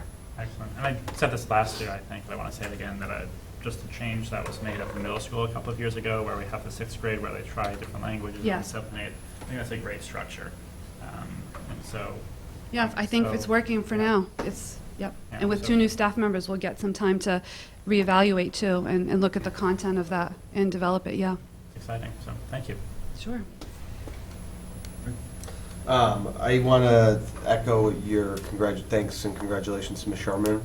I had her in Spanish when I was in 8th grade, I believe, and she was also I was the student council president in middle school, and she was my Right, she advisor does back that then. too, yeah. Does she still do that? Or She, yeah, up until now? yeah. So, yeah, so I had a warm spot for her. So Yeah, they've been low profile about their retirement, but I think they deserve some thanks, so. Definitely. Yes. And then a question: when did we implement foreign language in 6th grade? Was that when they combined, when they moved up to the? Well, the 3 of us. did. Well, it was Latin for, I don't know when, since when. Was that when you were there, was it? No, I never had Latin. I started. So between you It and wasn't. me? been the- four Started years. with It was 7th grade is when we 4 started years. with foreign. 4 years ago. Okay, so study of Latin cognates, that wasn't? I did Okay, not. but it was for you, So, okay, so, in between Or what, the- 4 Okay. years different? Yeah. Yeah. So. all right, that was So we before got me. about 4 years ago, we switched from a Latin only in 6th grade. Used to be Latin only in 6th grade, and then they didn't take it again. And then- Until the high school. Until the Yep. high school, and then they went into French and Spanish. And so 4 years, this is our 4th year with the exploratory, where they take a trimester of Latin, a trimester of Spanish, and a trimester of French. Oh, in And then- 6th grade. In 6th okay. grade, and then at the end of the year, the parents and the student can make an informed decision on which one they'd like to take Oh, wow. for a 2-year period, and that 2-year period equals the first year of the high school level. So the 2-year, the mantra for the 2-year equation is A plus B equals 1. So 7th grade plus 8th grade Right, I remember equals that, yeah. Latin 1, French 1, Right. Spanish 1. And Okay. that's why we're able to build the students in the Latin 5. Right, that allows Five, students to get to level eight. 5. Because they're yeah. able to get to 5 because they've already completed Right, okay. a substantive Latin 1, French 1, Spanish 1 at the middle. I think you're also going to see more, I mean, we've already talked about this, more and more students at the high school taking more than one world Yeah. language. We have because 21 this they'll- year. right, And it because- it does That's 20, a lot yeah. of kids. And we're doing, and we've been tracking that too, and that's increasing bit by bit too. Because they remember the exploratory, they picked one, they get up there and continue it, and then when they have open elective opportunities, they jump back into another one that they experienced 2 or 3 years ago and liked. Wow, that's cool. So it's, I think that number is, 21's impressive as it is, I think it's gonna go up every year. Yeah. So what, Probably will. what grade are the students who first experienced that sixth grade trimester experiment? How old are they now? 6, 7, 8, 9. No, it's, Sophomore. it's, Is that fourth year with sophomores? sophomores are the ones who, no, it's the freshmen. Sorry, I had to think about that because it's the juniors who are coming up who did the Latin one. 6, 7, 8, and 9, yeah. it's freshman. Okay. Yeah. Cool. Yeah, I'm very jealous of that we have Latin now, because that was something that came after me, and especially going to law school, it was, the people who had taken Latin were It's like. a lot of fun. Just because, Yay, Latin. terminology. Don't hear that often, but I appreciate the enthusiasm. That's good. I'm the Latin teacher. Yeah, I'll help you if you're marketing it. I'll help market it. Okay. And so now, what is the remind me what the requirement, the curriculum requirement is for foreign language? They have to take it. It's all 2 years. 3 years of high school, right? It's there's a 2-year graduation requirement, 2 consecutive years of the same language. Not including the middle school year. No, it's at the high So school. 2 years of high school. Yeah. So we have different paths for kids. If they're not as strong in language, they could begin a level 1 language in the high school, and just do levels 1 and 2. Okay. If kids have started in the middle school and want to continue, then they could do levels 2 and 3 at the high school. But we really encourage kids to go on to the upper levels because that's where they reach proficiency. Yeah, I did it for 4 years, and I'm just glad I did it. We like to have the different paths, though. We also, I'm all for, having other stuff too to try and meet different, learners and their needs. And having the visual of the Latin language is something for kids who have, auditory processing issues, and kids who are more verbal do better in French and Spanish usually, that kind of thing. And sorry, one more question. Do we, at the high school, coordinate with what students think that they might want to do when they go off to college? Because I know some programs, like if you do a humanities program in college, oftentimes you'll have to take a foreign language requirement. Do we try and get kids to know that if they're going to go off to that they should do the upper level? We try. We have a lot of competing interests at the high school, and science gets a lot of attention, science and math and STEM, and so there's, the humanities are always fighting for their lives. But, what studies show is it doesn't matter what language you take, it's that you take a language, and that if you become proficient in one language, then you will more easily pick up another language, down the road too. And the AP courses compete against each other. It's That's just a an issue. small In school, and small it's schools, hard to AP classes schedule. tend to cannibalize Yeah. each other. That's true. I'm just pointing that out because obviously Yeah. like a big attention for me. I just pointed it out because like one of my big focuses obviously is the transition off to college, and Yeah. I know just from firsthand experience that obviously you want to get people out of the door as fast within 4 years as often as possible, Yeah. and I know just from firsthand experience the number of students who were held up because of the foreign language requirement when they In got college, to school. yeah. It was not me because I took 4 years with Ms. Price at the Yep. high school, but I know that there were a number of students who ended up either staying another summer or a fall semester in order to fulfill the 2-year, oftentimes there's a 2-year foreign language requirement. Yep, So- right. Yeah. No, I don't have anything to add to that. I think the gist of it is that the opportunity is there, and not everybody's going to take advantage of it for legitimate reasons. Yep.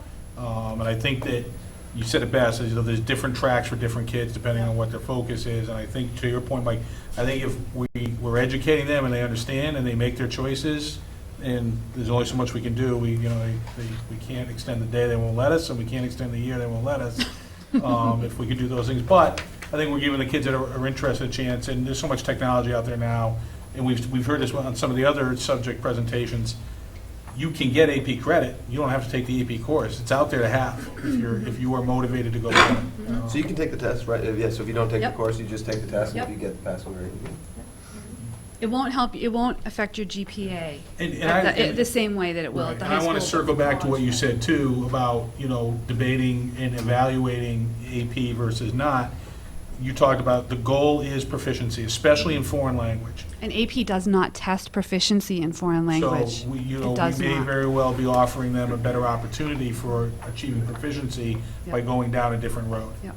And that's something to keep in mind. AP is worthwhile, but it's not the holy grail. Yep. There are other ways It's not of the only achieving. pathway to rigor, No, Right, no. right, right. Is the AP exam expensive? Or is it paid for by the district or is the student 90 paid for per? it? Since I don't teach one, I don't know. Yeah. Parents pay for it. Students pay for anything. The lawnmower money pays for it. Okay. All right, thanks. Okay, thank you so much. Thank you, Liz.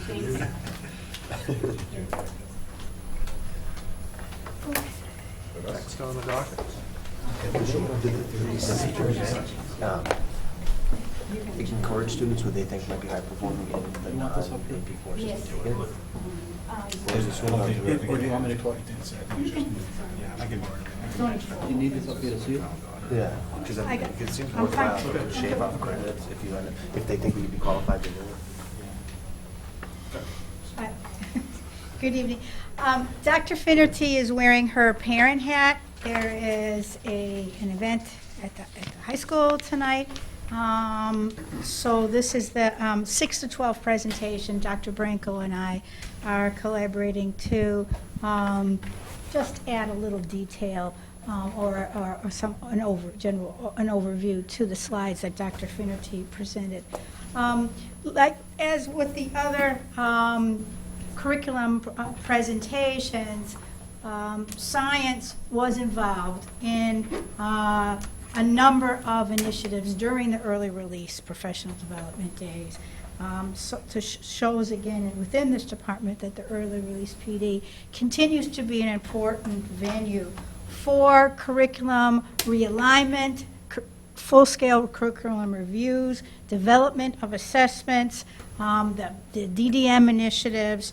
I'll talk first about the high school early release, and then Dr. Branco can fill in a little bit about the middle school. At the high school, we see that in the different domains of science, biology, curriculum, physics, we see that teachers work together in a collaborative fashion to review and refine their curricula and assessments to go along with that. The superintendent and I have had to report to you and to fill out some surveys from DESE regarding DDMs, and our district has embraced the DDM initiatives. You heard that with the other departments, and I could say that the science department has worked very hard on building those assessments, and so that they align with the updated courses that they have developed. And at the middle school, we've had this is the second year of a very extensive, very detailed 6 to 8 curriculum review. So I won't go through all these, but you can see, I think the most glaring thing at the beginning of this is that they went through 15 potential curriculum programs in that first round to get to the point where we're piloting this year. That is a massive undertaking for teachers who are working full-time. So again, to echo the early release time, it's crucial. They're giving up their own free time, they're giving up lunch breaks, they're giving up a lot of planning periods to do that work well. One of the things we found after going through the pilot with the eScience program is that we are going to be very, very finicky when it comes to making a final selection. We are proud of our current situation at the middle school. You guys know that we were top 15 or whatever it was in the state when our scores came out last year. So when you get to that point out of all the middle schools in the state, we're doing a lot of wonderful things. So we don't want to pick something that's going to cause us to go in a different direction or not be able to take advantage of the teaching expertise that we have currently. So we are going to have a conversation at the end of the year about whether or not the eScience program is the right program. And if for some reason we come to the decision that that's not the case, then we're going to continue with the pilot in year 3, and we're going to try piloting a different product until we get it right, because we don't want to spend money on a product that's the wrong product, nor do we want to go in the wrong direction, because we want to make a commitment long term. So they've done a ton of work. I'm proud of the work they've done. The kids have benefited greatly from the pilot this year. But we are going to be very particular about making a final decision on this one. And some of my experiences with piloting have been fantastic, and we've been able to make a clear-cut decision. And on this one, we're being very careful. Rightfully so. Next one. There's other pathways for professional development within our district. And again, these 6 to 12 science faculty and their students have benefited from those multiple pathways. We've heard about teachers at the middle school's involvement at the NELMS conference. Dr. Finnerty was a presenter there. And once again, like what Mrs.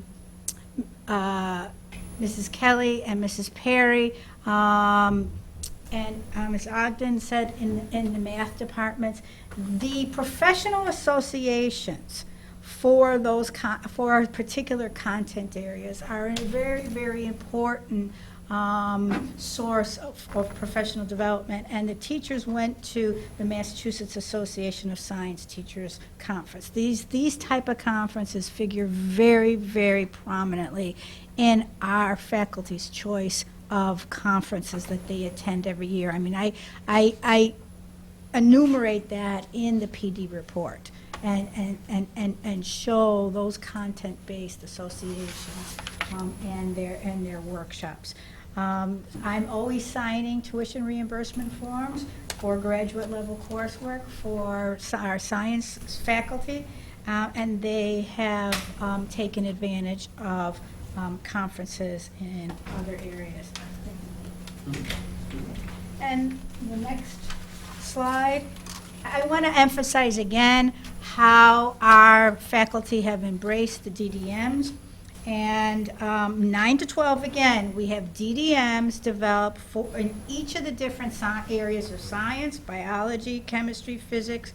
And these DDMs represent a mix of MCAS questions and assessments that align with national assessments or with AP assessments.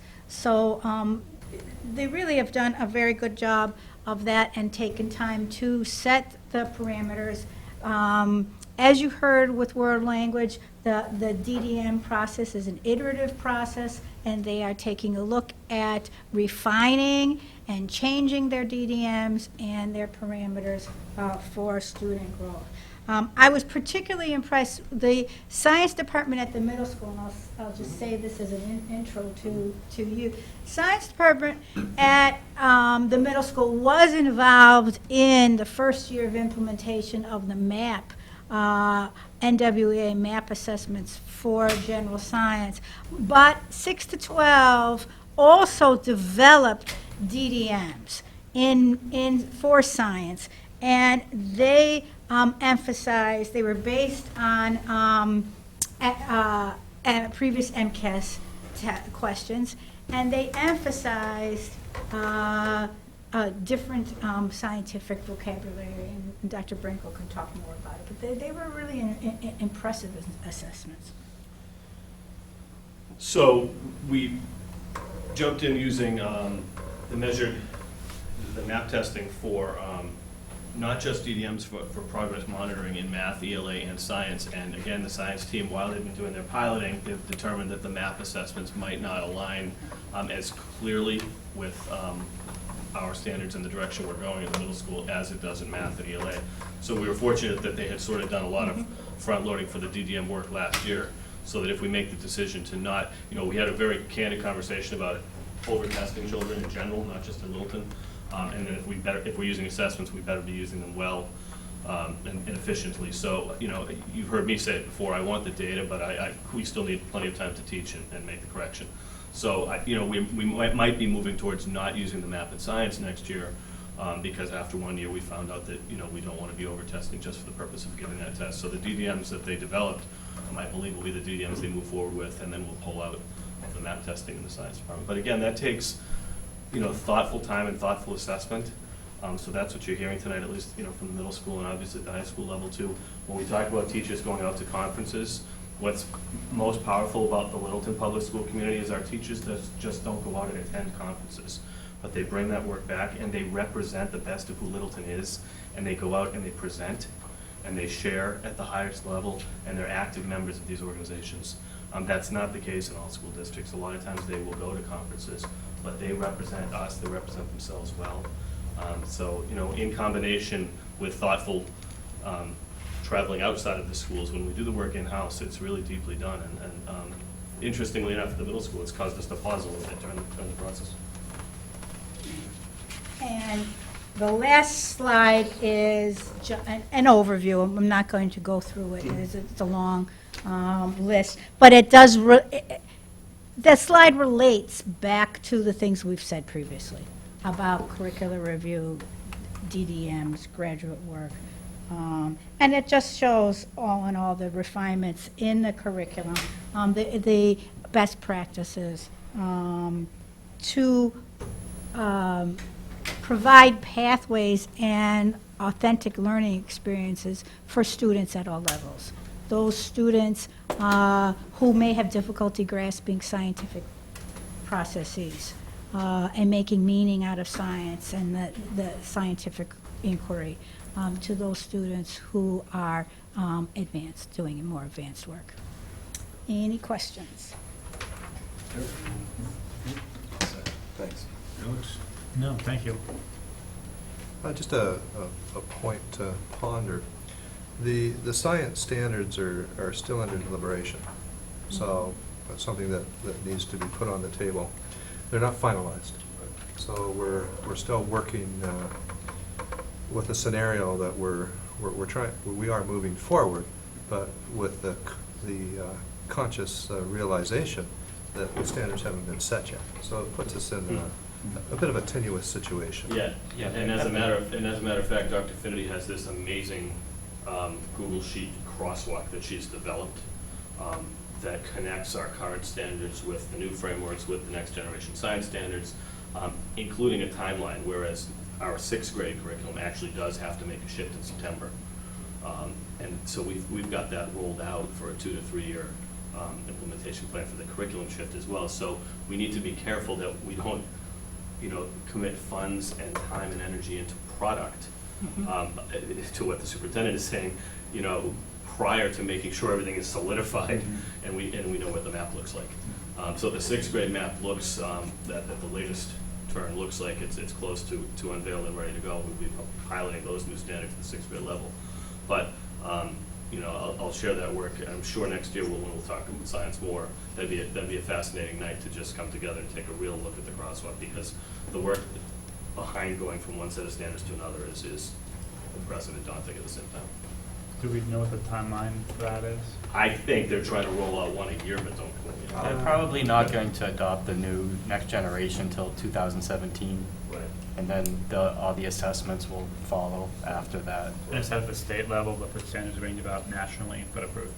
Is Well, that it's the for the process? state level as well. I mean, you have to remember that even though we have a common core curriculum, it's part of a Massachusetts curriculum. So it's the Massachusetts curriculum that solidifies direction. And right now, I mean, you have a relatively new Board of Education, and the science standards hit the table, and they need to know more about them. It's certainly an item that's going to create great discussion, because you have different viewpoints, and I don't think they're going to be moving as quickly as we thought they were going to move on them. So, you know, we want some direction, but at the same time, we want to make sure that it's solidified Right. before we jump too far into the water. Yeah. Thank you. I know it's a big effort in that middle school stuff, so we'll keep an eye on it. I'm sure we'll be fine. You understand why we're moving, you know. And those are the reasons, I mean, Yeah, that's fine. we came to you with a pilot we were very pleased with, and now we're talking about a pilot of a product that did not turn our heads, but that reinforces the value of the pilot process, in our opinion. Thank you. And to the curriculum leaders, you're certainly not obligated to stay after this point in time. I know it's getting late, and This you is have- early. some of you have children at home. Great. And for Meredith, it's probably a break, but Oh, so you're you have no welcome to idea. stay. It's so nice to see adults, I love it. Good to see you all sticking up for each other. Thank you. Okay. There's nothing better waiting. Under the second part of presentations, we're running about 20 minutes behind here. Annually, we have a grade 6 out-of-state trip. And Canopy Lake Park, and getting better, aren't I? Yeah. Yes. I told- Losing the Kelby. pronunciation. You were hoping I was going to use the other word. I was hoping. He teed it up. for me. Sorry to disappoint you tonight. We had it over. He never got it. That's okay. I've never heard of that. That's okay. So, as But he has per- some projects coming up that day he wants us to. I just want to know what kind of resources we're going to be applying to this. all of you, we're going to go on a field trip out west. Arkansas. Yeah, Arkansas. Keep it together, keep it together. So, I mean, I have no big presentation. We do this one every year. Just respectfully, you know, we need to ask to go outside the state. Kids are looking forward to this one. They're just coming off a heavy-duty Inches classroom experience, and so this is going to be a little lighter experience, but a nice end of the year culminating activity that we look forward to every year.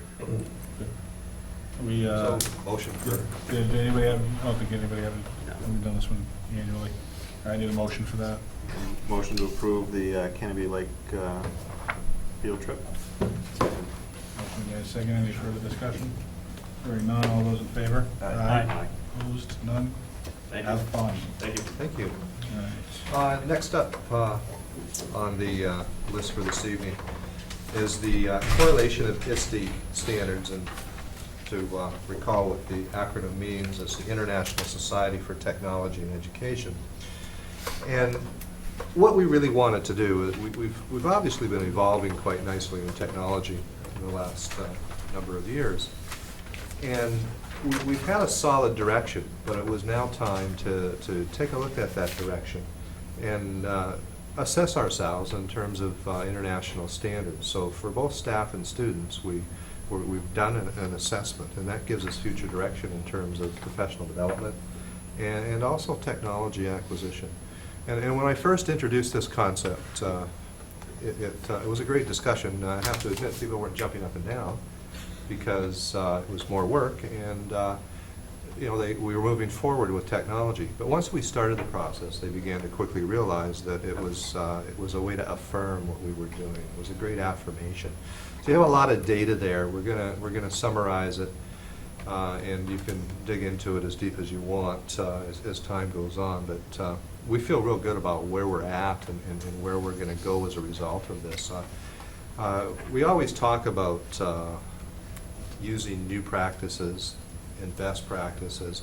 And when we look at technology, if you're not careful, you don't move beyond supplanting what you're doing in your classrooms and just replacing it with technology. And that's not the end-all use of technology. It helps in efficiency, but it doesn't help a lot in student learning. So we've made that jump, and this was truly a way to not only document it, but create additional dialogue in those areas. So I'm not going to steal any more of the thunder as we move forward. And we will begin the presentation, and I believe Principal Faraday is first up to bat. And he should be, I know he's very, very proud of the accomplishments that the school has made. I think you all know that. Let's hope that it's just thunder and there's no lightning that comes down. You know, to piggyback on what Kelly said, I think that the task the last 3 years, if I think of where Shaker Lane was, and I'm not going to go through the whole history, but the lack of technology, if you will, that was in our building and the way we have begun, again, with all gratefulness to the town, to be able to acquire more technology into our buildings in terms of hardware has been pretty phenomenal. Pretty phenomenal. So the task that we've had before us the last couple of years, taking that technology, taking the Common Core, which everybody knows is only a few years old, and then fusing technology, fusing the ISTE standards with the Common Core in developing an integrated program for our students. And what you're going to, you have a 6 or 7 page packet, I think, in front of you. But what I'm going to highlight here in the slides are just some of the ways that we've been using technology in our classrooms. And I apologize for the repeat up there. Unfortunately, I didn't realize that until earlier this evening, but maybe I was really trying to emphasize that point. You know, we've been, I'm going to start at the bottom of the slide. Technology is not only changing the way we're teaching with our students, it's also changing the way we're assessing our students. And one of the tools that we're using is Educreations assessment. And it's used to help students be able to show us what they've learned in math, what they've learned in patterns, what they've learned in counting, what they've learned in making hundreds charts, etc. And it's really been a tool where students are able to take the initiative and they can really plan out to show teachers how they've met the goals of the unit that are there. And it really, what it has done is help put that responsibility, even in 1st and 2nd grade, that responsibility for showing what they've learned into student hands. Instead of it being a more teacher-directed activity, it can now also become a student-directed activity as well. We've been using Book Creator to create math journal records for problem solving. So students are actually taking the problems that they've been working at in math and creating a record telling stories about how they can apply that and how they can use that. And for our students, you know, if you stop and think about that, it's not just supplanting, because when we're talking about 1st grade students, their writing abilities are pretty limited. But if they can take something and they can create using Book Creator, they created an illustration and they can orally put the information that they've learned into that. That's a pretty fantastic thing for a 1st grader to be able to do, or for a kindergartner to be able to do. Go on to the next slide, Steve. Drawing pads to illustrate student books. Again, that app has allowed our students to be able to create books that they can be proud of. Kindergarten and 1st graders' illustration skills, it takes a long time for them to be able to illustrate. You may think it would be something that would be short, but if they're using an iPad to do that, they can do it much quicker. And then therefore they have that illustration that they can refer back to again when they're doing their presentations and they can dictate their oral work into that to show that they have an understanding. Retelling Frog and Toad stories using iMovie Trailer. You know, again, it moves away from students being able to take a story and talk about what they learned to be able to take that, put it in their own hands, and have them go off into a group with a couple of peers and be able to collaborate on what were the high points of the story and how they want to illustrate that to their teachers. Research and information fluency. You saw Heidi talk about doing mystery numbers type that they did actually with one of our classes in 1st grade, Nancy and Reese's classes, as a matter of fact, as being a way to be able to interact with people who aren't really there. And that's a pretty powerful tool for kids to be able to do, to be able to interact in the moment. We use this application called Newsomatic on our iPads to be able to look at what current events are that are happening in the world and being able to look at it right away, which you really couldn't do before. We also have been doing a lot of work in 2nd grade with Britannica and working on our habitats, which is a project in science in 2nd grade as well. Communication and collaboration, and you're going to see that a lot of these do overlap. Communication and collaboration, using iPads to illustrate student books, develop and collaborate, using Feltboard app to create stories, and iMovies to retell Frog and Toad stories again, or any other piece of literature that students may have read. Research and information fluency, we've talked about that. Can you go on? Thank you. Critical thinking, problem solving, and decision making. I think this is probably what hits us more than anything else. Students are able to, again, we're talking about independence and skills. Students are able to go out and work in small groups with other students to further develop those skills using the applications that are up there, and being able to create much more meaningful projects than they were able to complete before. But I think one of the most important things we're building the foundation for is digital citizenship, and looking at teaching students how they need to be able to use technology appropriately and responsibly through a couple of different things that we're doing with. We have iPad rules where students, we tie it back to heart. Students have to be able to go through what the rules of the iPads are and go through the technology Shaker Lane Promise, and they're actually earning badges by being able to show how they can use technology responsibly. Initially, we teach those things in the lab, and then we bring them out into the classrooms. That's also part of our Superstar program, Hour of Code program, for looking at technology operations and concepts. Once again, I was reading from a technology newsletter that I get online just today about the top 5 programs for teaching coding, and the top 2 programs were Kinker and Lightblock, both of which are programs that we used when we were using teaching coding through November, December, and early January with our first and second grade students. And then Google Drive basics and our user accounts.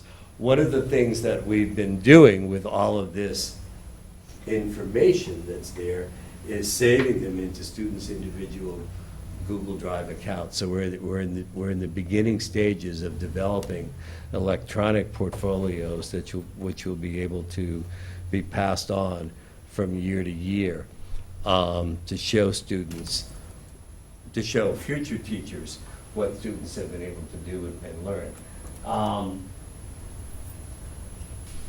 Want to see if we can go back and are the movies going to work, Steve? I don't know, is there a link there?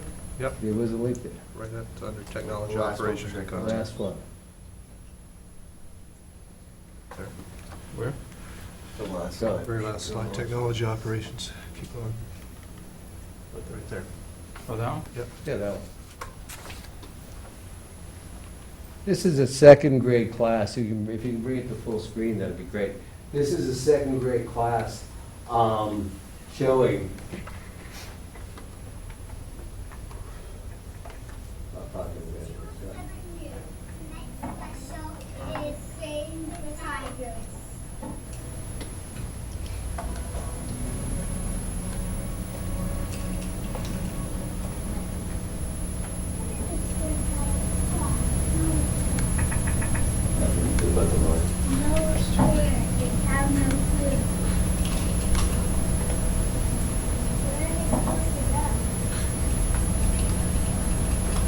Kicked her out of the cups.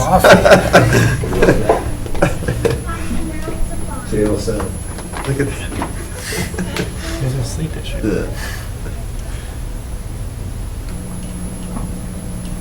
What can you do to help?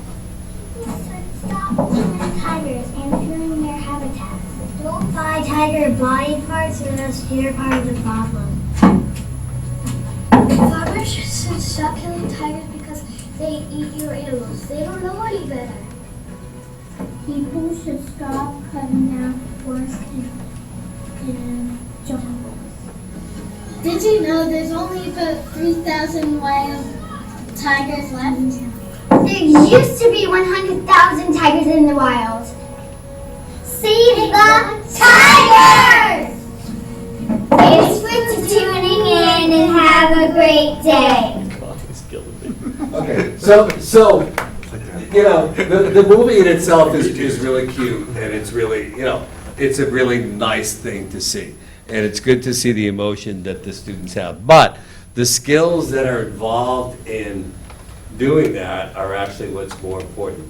Students wrote out the scripts ahead of time.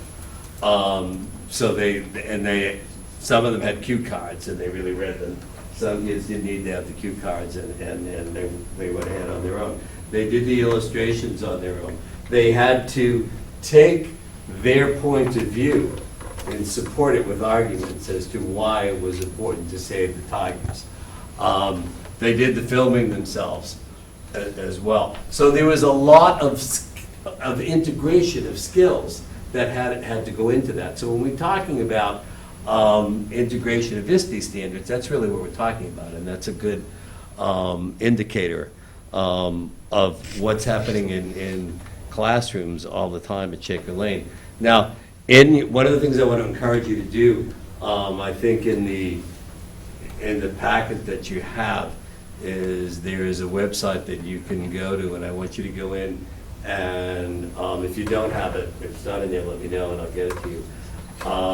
I want you to go ahead and look at that, and go into the Shaker Lane Computer Lab website and go into our Shaky Tech, what I call refrigerator, because the refrigerator at home is where I like to keep all the really good stuff that I want to have keep forever. So I refer to it as our refrigerator, because that's the place where we want to be able to maintain all the work we're doing to share with other teachers and to be able to use in future years. And there's a few tabs that are in there. One refers to our Tech Tuesdays in there. If you're interested, you can take a look at everything that we've been doing in there. But one of the other ones is the other projects that we've been doing. And again, the reason we're saving those is because those are the best that we feel could be there for future years to come, and we continue to add to that all the time, so things don't get lost. Questions? In your packets, what in the packet from Shaker Lane, what you saw in the beginning was the actual ISTE standards that are there. Then a short description of some of the things that we do, and then a breakdown into the 6 standards and how we're using them every day at school. No, I think it's great. We hear about ISTE standards quite often, but it's always nice to see the results of that. I'm just worried that they're going to get too creative and start talking about us. That would be my concern. Maybe one of the things we can do is show a school committee meeting. Please, they can make it more entertaining. They'll need more of that coffee to stay awake. They could do some cut and paste. They're going to want to know what they did so bad that made you do that to them. Yeah. All right, Mike. Nothing, yeah, thank you for that presentation. No, I liked it, very good, and I particularly liked the how you wrapped up the final the movie and the integration of the skills, because I think that's an important piece for people to see. It's not really the final not just video. technology. The final video is good, and it's a neat product, but it's actually the curriculum around that builds all the skills to do that, and I thought that was a nice integration piece of that. If I could have gotten away with it, I just would have shown clip after clip. All right, thank you, Rich. Did I do it in 8 minutes, Katina? Pretty much. Close. We'll start bringing Millie.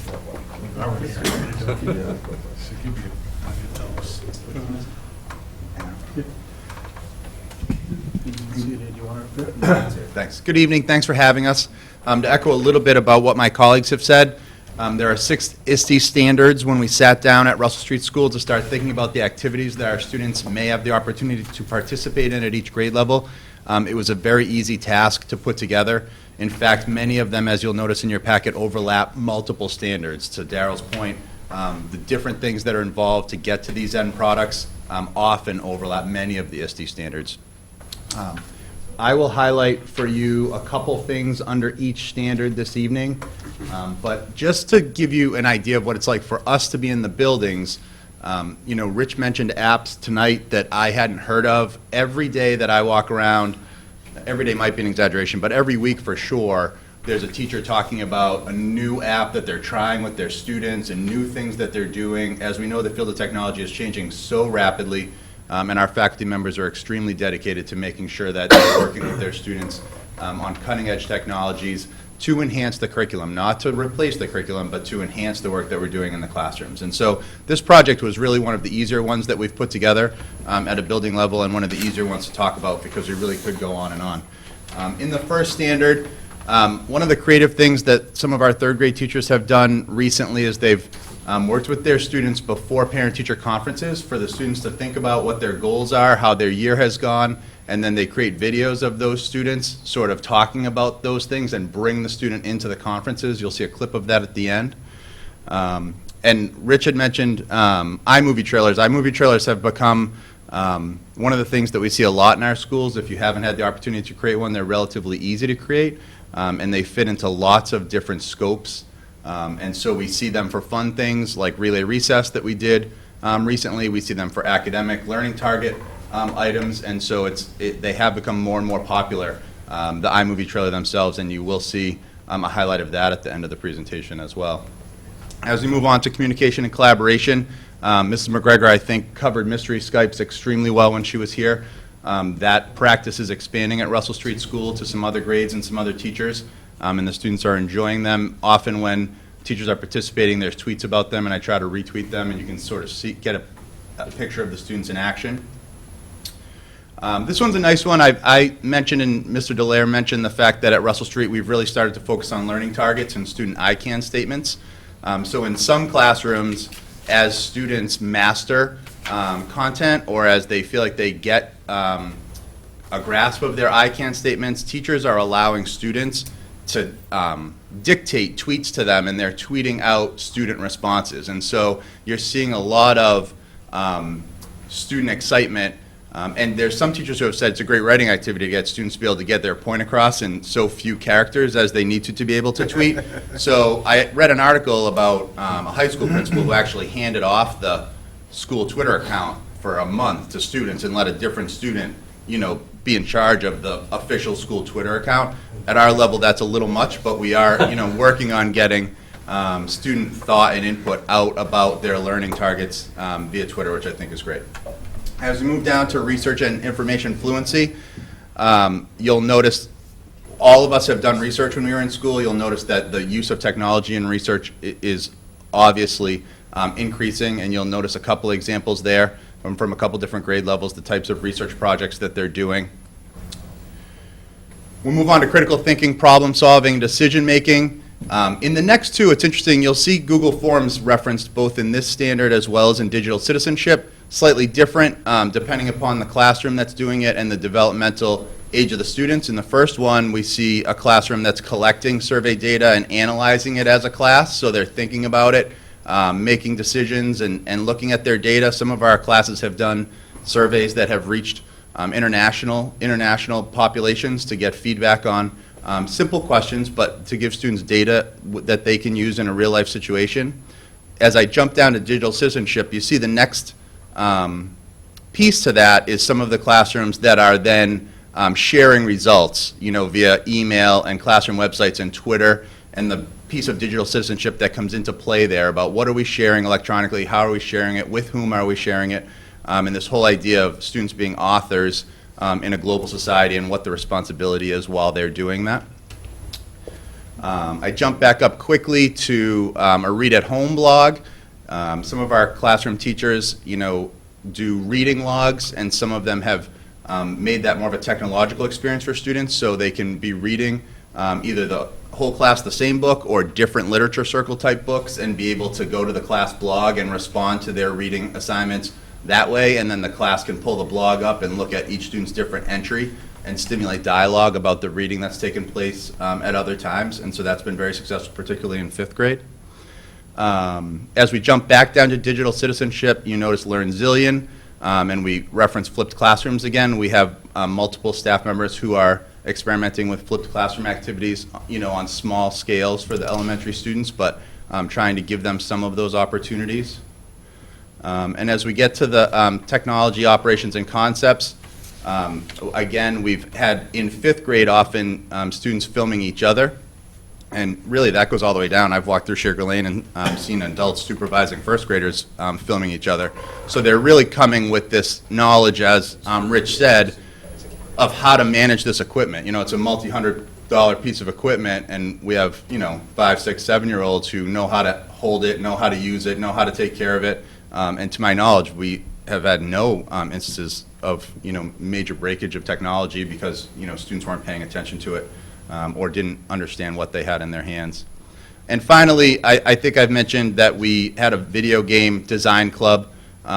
For the last 2 years that 2 different faculty members have advised, and they've used GameStar Mechanic to do that, and so students have had the opportunity to dabble in video game design in a very structured way.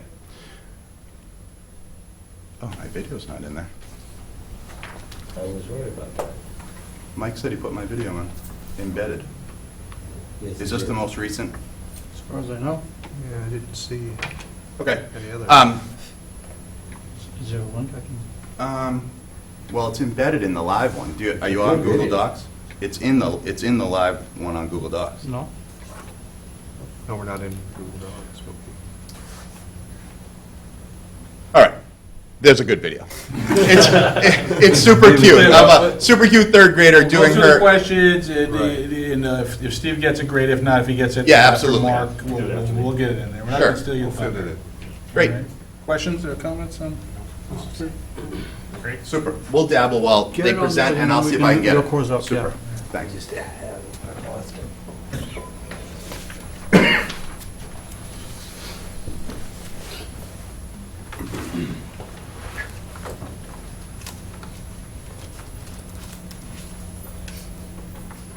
So I feel like my eyes have gotten older right, Do you want this? They have. right in front of you, actually, in the past want 5 this years. up Yeah. You can use mine. No, I'm fine with that.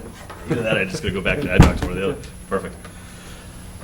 So I don't want to repeat a lot of what my colleagues said. What I would like to say was I think the middle school faculty found this exercise fascinating. So while the superintendent joked that, yes, it was a little bit of an assignment at first when we first got it, it was an educational experience for the middle school faculty because, we talk about a lot of standards in our profession. And so just to throw the ISTE standards out is another set of standards that our computer teachers and our tech people know about and maybe we've studied. But when you're embedded in the work every day, unless you really are talking about this stuff authentically and over time, it doesn't become embedded in your language. And we found that it's embedded in our practice. So we kind of used this as a tutorial exercise for the entire Littleton Middle School faculty to get up to speed on what ISTE standards are and aren't. And then putting the document together was actually fun. It was a big collaborative thing where teachers were really kind of brainstorming together and, I do that and I do that. People were running out of their classroom, grabbing their computer, or getting an old curriculum map that they hadn't put into their current curriculum map to figure out what they used to do versus what they're doing now. So it was a pretty cool activity. Some of the neat stuff when you talk about not just creating a final product, but the process to get there. If you've had kids come through the middle school, you can even see the very first bullet takes a very typical 6th grade activity that we've done for years, which is our Model Earth project. And then now we have kids creating digital Model Earths. So they still make the actual Model Earth because there's a design concept behind it and there's a finished product. But before that, they go through this process of creating the digital model now, which is a very cool shift within the school. Again, iMovie trailers are everywhere. It seems to be a very popular tool that happens a lot. We use them quite a bit in the history program. Comic Life is a really cool one that we're using now to create a comic connecting and really high-end thinking here, connecting Enlightenment ideas to the Declaration of Independence, the U.S. Constitution, and the Bill of Rights.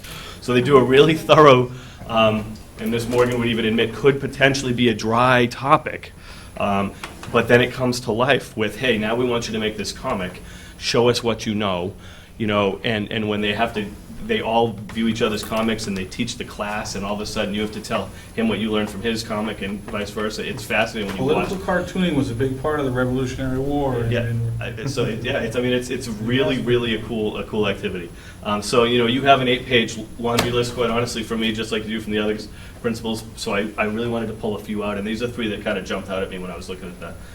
Under communication and collaboration, There's a ton going on within the UA department. They collaborate as a team all the time very effectively so that they're learning health and wellness together in the computer class and the health class and the art teacher and the wellness teacher.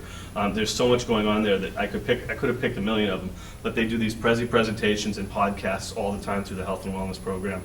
In world language, our students are using iPads and computers and smartphones. They're creating videos on cultural topics, and they're using the target language. So you heard about from Liz Kelly tonight the proficiency model. And while we're saying goodbye to two wonderful world language teachers, it's allowed me to learn a lot about world language in a very short period of time because I've been embedded in the interview process. So I learned 2 high school teachers came down along with Ms. Kelly, who had 3 high school teachers down there working with us on helping to make the right hires as we move forward. And this proficiency model is absolutely the direction we want to take Littleton. And so this is a real-world technological shift in a way that we can do this well, and students can show their literacy and their proficiency levels through a video, and by doing that.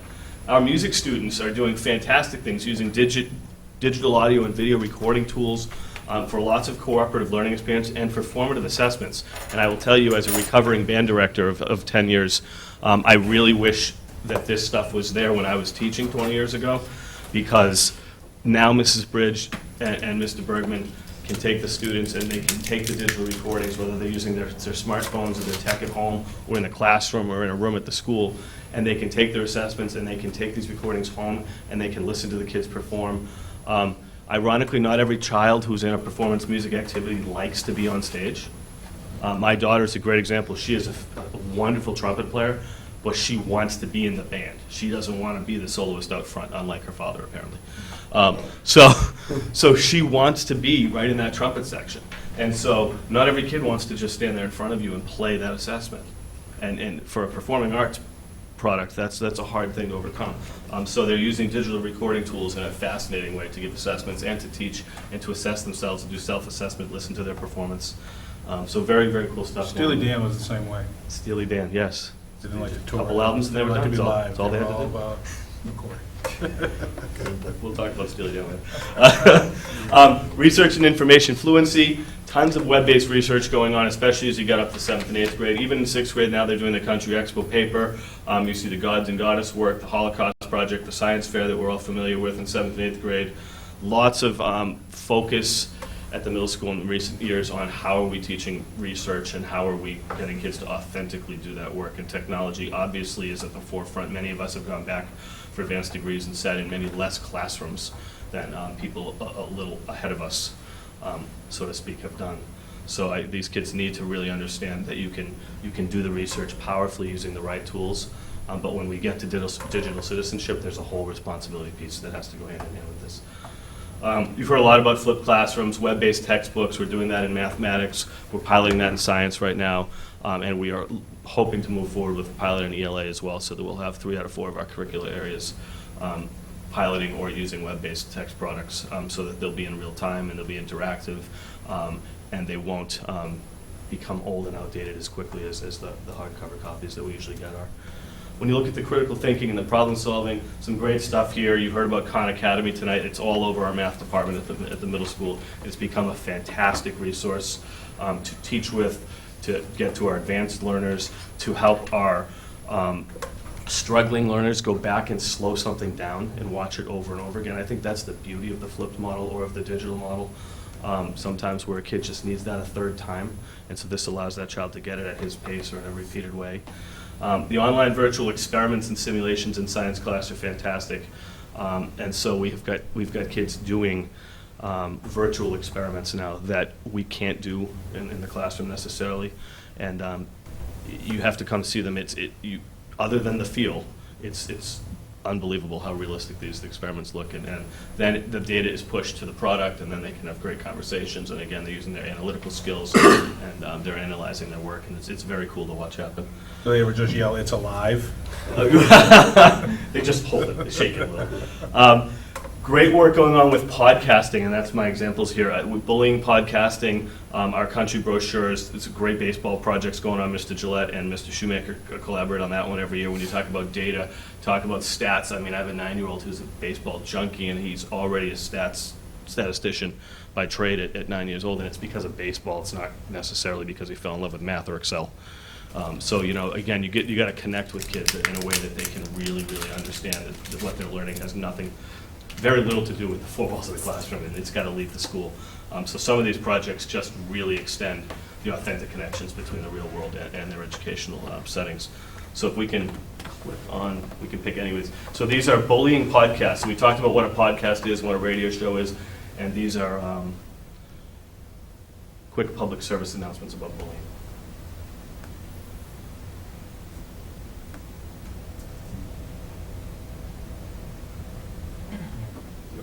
There you go.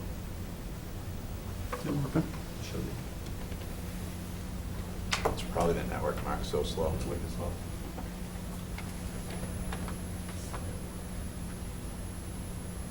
Sorry, we can wait. I can move on. Because I think we haven't posted on the website too. Do you want to use my iPad while it's loading? With the slideshow? Yeah. Yeah, I think we're just going to watch it load though. We've got the slideshows over here. So under the digital citizenship section, I wanted to take advantage of the work that our new librarian, Terry Anstis, has done. She has really run with this year for us. This is a place that we have been watching very carefully when we embrace technology the way we've embraced it at the middle school. And we have this population of the young learners coming up. Middle school kids are by nature curious and reckless simultaneously. And so we want to make sure that we don't just keep throwing more tools into their hands and not holding them accountable for how they're using them and teaching them to do this well. So she has put together a program that we are going to pilot next year, an entire digital citizenship program. So what I gave you under that first bullet is just the skeleton outline for what the curriculum is going to be next year. And then I'd love to report back next year on how well that's going. So you'll see strategies for safe and effective internet searches, lessons on copyright and fair use works, online identity, online choice and health, safety and privacy, cyberbullying and relationships, social medias, the laws, the rights and responsibilities around that, advertising and marketing, and something that's close to my heart that you've heard me say repeatedly is the concept of your digital footprint, how you should be, your online persona should be as close to your real life persona as possible. And adults and children get themselves in trouble every day when that's not the case. So that's something I'm really proud to tell you. It's coming out for September, and we're going to work on the schedule over the summer and see how we embed that. Something else that we did that was great, if you had a 6th grader or an 8th grader, we took our Google Apps for Education concept and tried to use it in the student-led conference model. So instead of filling out the old school paperwork that's always been associated with that model, we had kids use Google Docs and create their self-assessments and their student-led conference assessments on a doc, and then share it with their teachers so the teachers could then give the feedback digitally instead of in the old paper form like they used to do. And then when their parents came in that night, we had the laptop set up, the kid logged into his docs, flashed it right up on the screen, and they used all the technology to lead their conference. And it was a really cool implementation of technology in a real way, and we're hoping that we can use that in a Google survey way in the following year, because if we did it in Google Forms as a survey, it will allow us to collect all of the children's data from the student-led conferences, and then we can analyze the way they answer those questions, and we can say, we have 70% of our kids perceive that they are good at blank, or have said that they have had a positive experience as a result of X. And that'll be really powerful data to come out of those conferences with. So it was really cool to try that this year. I'm not sure it's working. It's okay, don't worry about it. We'll move on. And I believe the high school uses the same product. We've been using Turnitin for quite a few years now. And Turnitin helps us, so we are at the middle school. So that helps us teach students the concept of citing someone else's work, not accidentally plagiarizing, which is becoming easier and easier in today's world, whether it's accidental or it's just our copy and paste mentality. We need to make sure we're giving credit where credit is due. And so that's always been problematic for young students, but I think it's easier and more problematic in today's technological world. So we are happy to keep using Turnitin to make sure that we're helping not just parents think we're using it to catch children. What we're really trying to do is use it to teach kids. So what we're doing is we're letting them use the tool as an editing tool. So it catches them. We don't even see it. They go back and rewrite and edit and change or cite correctly before the teacher ever takes a look at that. A nice shift from, I think, the way the product originally had been used by, not necessarily here, but just in general in the education process. And then finally, under tech operations, we have art students blogging and publishing. You heard a little bit about that from one of my other colleagues. We're talking next year about having students blogging back and forth and being able to critique and analyze each other's work in an open dialogue way, asynchronously, which would be fantastic. And our computer students have been using Excel to analyze Dart and do lots of money lessons. I know you guys talk a lot about finance classes at the high school level. We try to get the middle school students working on that between the math teacher and the computer teacher early on. And obviously you're learning about spreadsheets at the same time. And we try to do that authentically with the money concept. And that's where the Google Sheets comes in as well in math class. You know, I have a 6th grader who's teaching me about pivot tables. And that's embarrassing and cool at the same time. So that's what I have. If you want to ask me questions, then I'm supposed to play the role of Dr. Harrington tonight as well. So you have questions for me before I shift? Dart and Money? What's Dart and Money? That was the name of a... I knew that was the one bullet you were going to ask me about. You know me so well. I can tell you about what money is, and I don't remember off the top of my head what the Dart lesson was. It's a lesson in the computer class. I read this before I came over here, and I went, that's the one he's going to ask me about. Did you know it was me? I figured it would be you. Well, sorry. I was just excited hoping it was maybe Dart for district analytical. It is not that, no. Okay. All right. Well, I'm sure it's... Sorry. I'll get back to you. No, it's fine. Thank you. You guys good? Good. Mark. Yes. Before you jump on, I'll just give you something to assume the role. At the senior send-off, the senior send-off, the seniors held these up when Dr. Harrington came up to greet everybody. I'm not sure he's going to appreciate that, but I'm happy to do it. Don't worry, we do. That's one more visual for the camera. He is not going to. Why don't we, Kirby? That is great. Hey, I've got one for everybody. You want to play the grade 3 video? Yeah. We're just going to play the grade 3 video. Yeah, that's perfect. Okay. It's only 25 minutes. Oh, I hope it connects. Listen, if it doesn't, Steve, don't worry about it. I can email it to people later, you know. Yeah, let's go ahead, let's move on. I think the network's just... I just want to say, I appreciate the effort. You know, Kelly said that it was an assignment for you guys, but I think it's important that, you know, we understand, and through us to the community, that as much as we're integrating technology into the classroom, that it's not being done on a pell-mell basis, that there is thought and evaluation and in how we're doing it, where the impact is, you know, and how we're going to go about it. And it has to be a regular, annual type of occurrence, because it's not going away.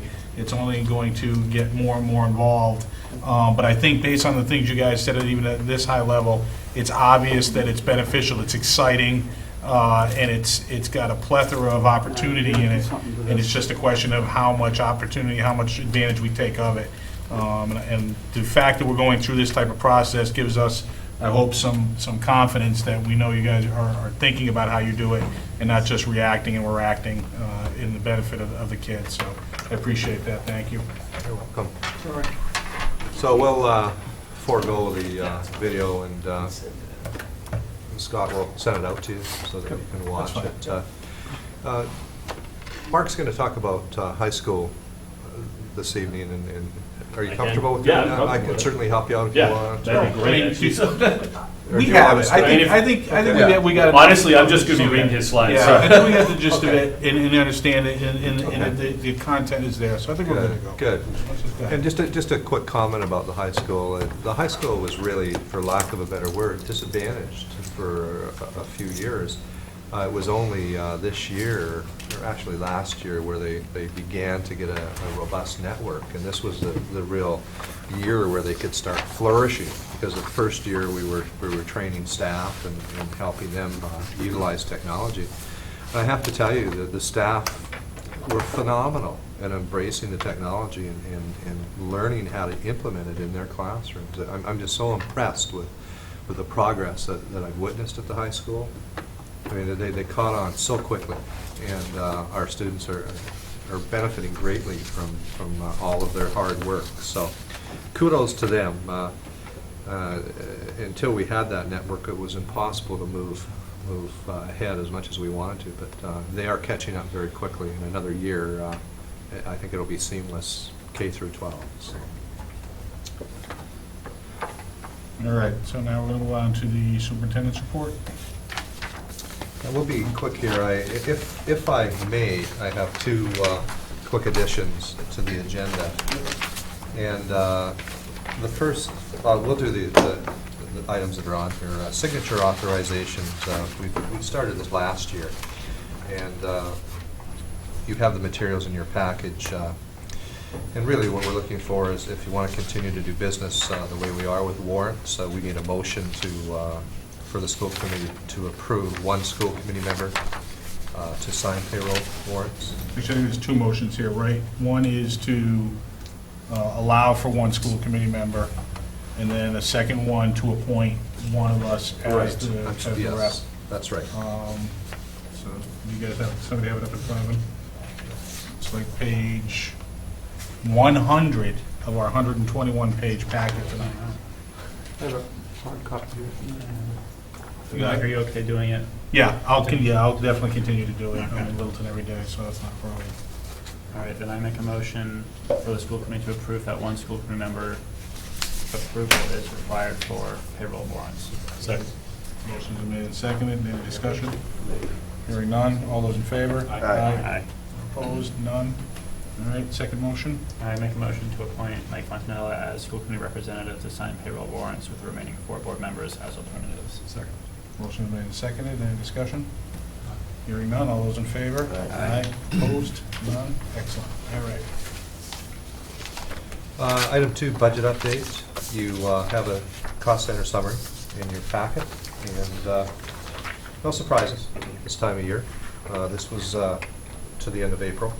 Do any of you have any questions about the cost centers? Steve, we're running good. Everything looks like it's going to tie out. Yeah, we'll tie out to the appropriated budget, and then I will have, at the next school committee meeting, I'll have an update on the revolving funds that I know Dale was looking for. I apologize, I just didn't get it ready for tonight, but I'll have an update on that and where I think we're going to end the year with the revolving funds. Okay. Very good. Any other questions on that? All right, thank you. Item 3, we just wanted to give you a quick update on the high school intersection, and they should be actually completing the work hopefully within the next 3 or 4 weeks. Can I just ask one question about that?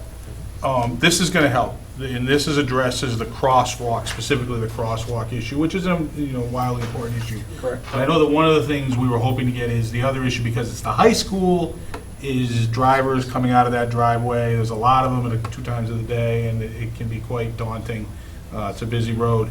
And they're cropping up in Littleton and other places. The signs that show how fast you're going, have we approached them about that? Well, so I don't have the details.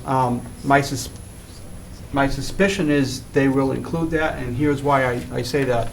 I was at a trade show, a conference of all the state contractors, and I ended up talking to the contractor that supplied the equipment for this job, and he told me part of the equipment he supplied was speed flashing notifications, but I can't guarantee that. So let's see what happens. I can't guarantee that that's included. I can't get the information as to the details from the state. They're just kind of moving. So run with that a little bit, check and see how it goes, and because if we could get that as part of it, I think I'm that hoping would, it's part of it. given what we've gone through, and this has been unfortunately a much more protracted process than any of us would have thought it was going to be when we started. But if we got that and the crosswalk, I think we probably will have done as much as we could possibly do, and it will be better. Correct, and I have had communication with Barry Lorian from the Mass Department of Transportation, who said after they install this, if we have any issues or questions, get back to him, and they'll see if they can't make improvements on it. It's 35 miles per hour in that zone, is that?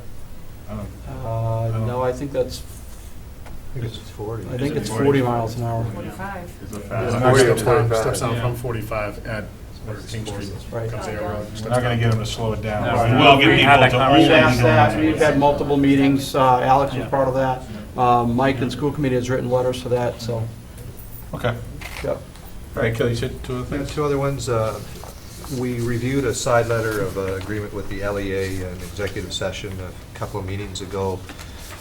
Mike Gillen, president of the LEA, is with us this evening.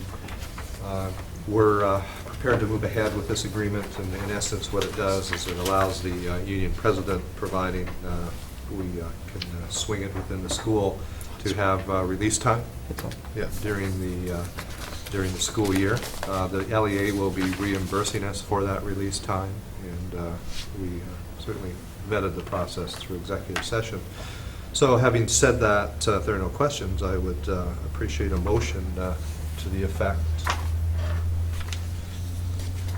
that a motion to approve the side letter of agreement with the LEA specific to release time for the LEA president. Somebody say so moved. So moved. Excellent. Second. Any discussion on this? No? Yeah, we did talk about it in executive session. I think we all have a good grasp of how it's going to work. Mike, do you have any questions or comments? Only if you had any questions for me, but otherwise. I think we're good. Kelly gave us a good update on it. I think it'll be worthwhile. And checks and balances are in place to make sure that it works for both sides, which is the whole idea. So I think we're good to go. Okay? Excellent. All right. Hearing no further discussion, all those in favor? Aye. Aye. Aye. Opposed? None? Is that a roll call? I don't, is it a roll call because it's a bargaining, collective bargaining? We can do it as a roll call. No, we can. It doesn't happen right now. Okay. Oh, no, we're fine. All right.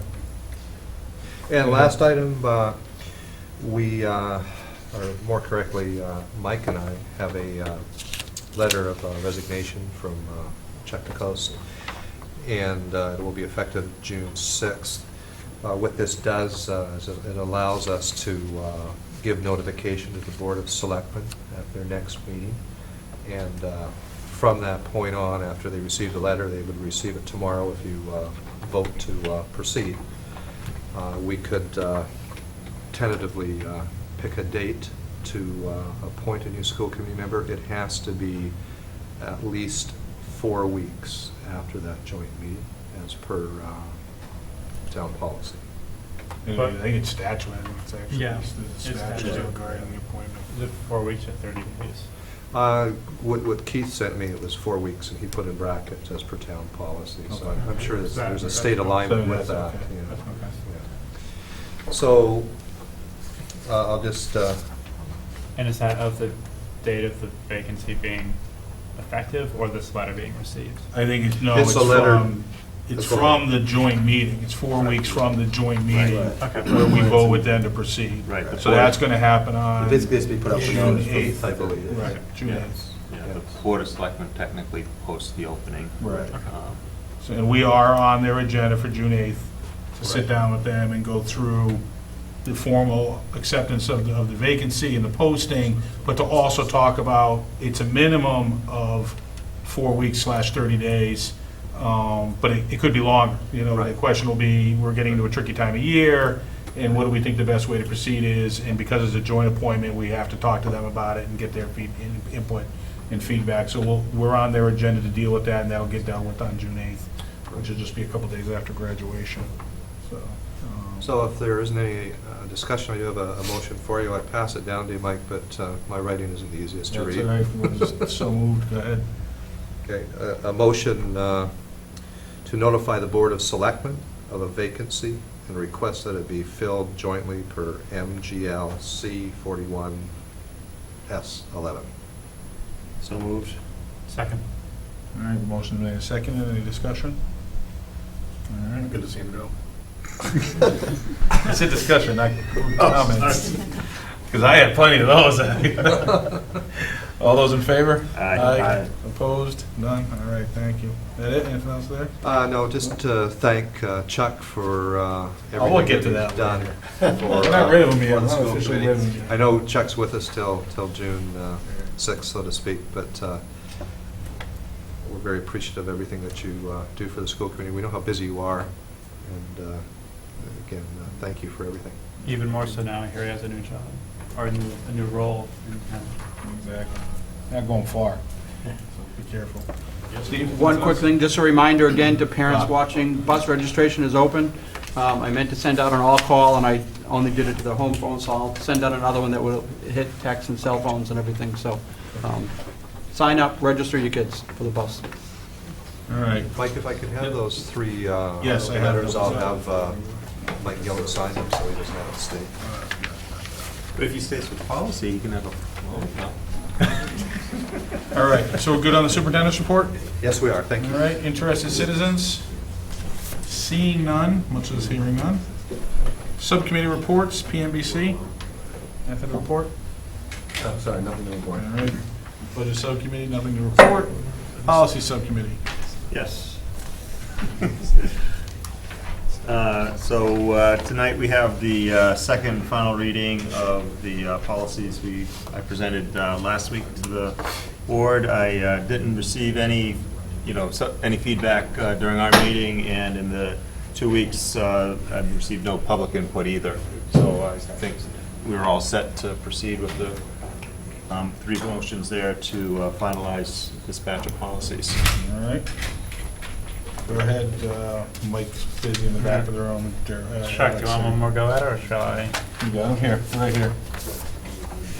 I'm happy to do them if you don't. You can second, go ahead.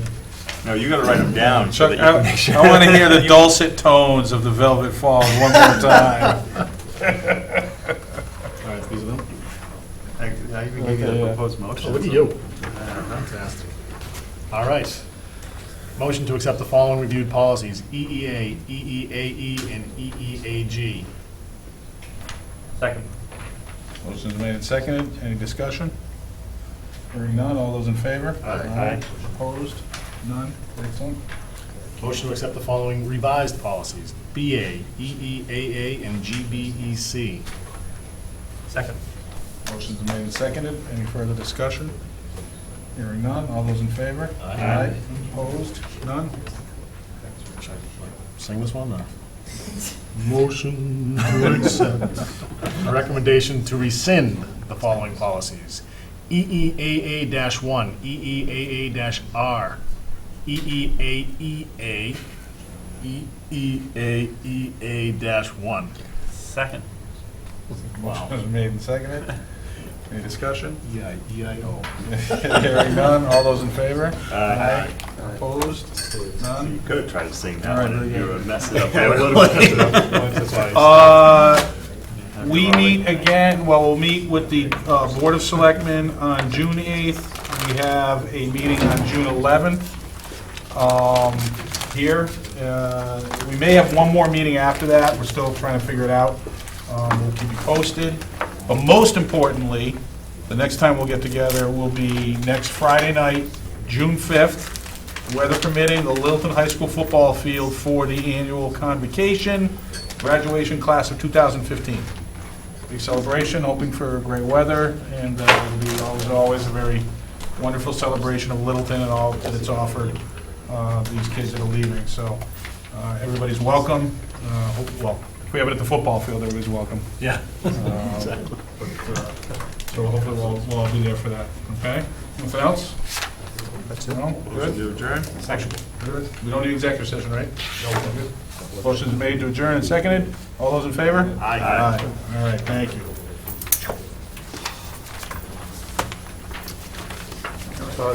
There are warrants floating around. Really? Please do.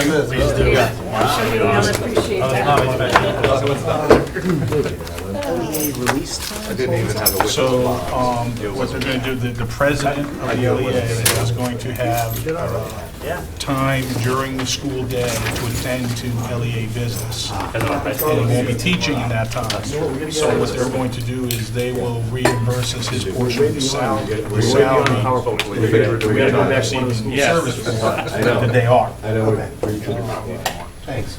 It is, it's new to Littleton, but it's not, it's fairly common, and yeah, it happens. You know, he does have stuff he has to do. Yeah, I mean, as long as it's all coming out in the wash, we don't really care. Exactly. And it's a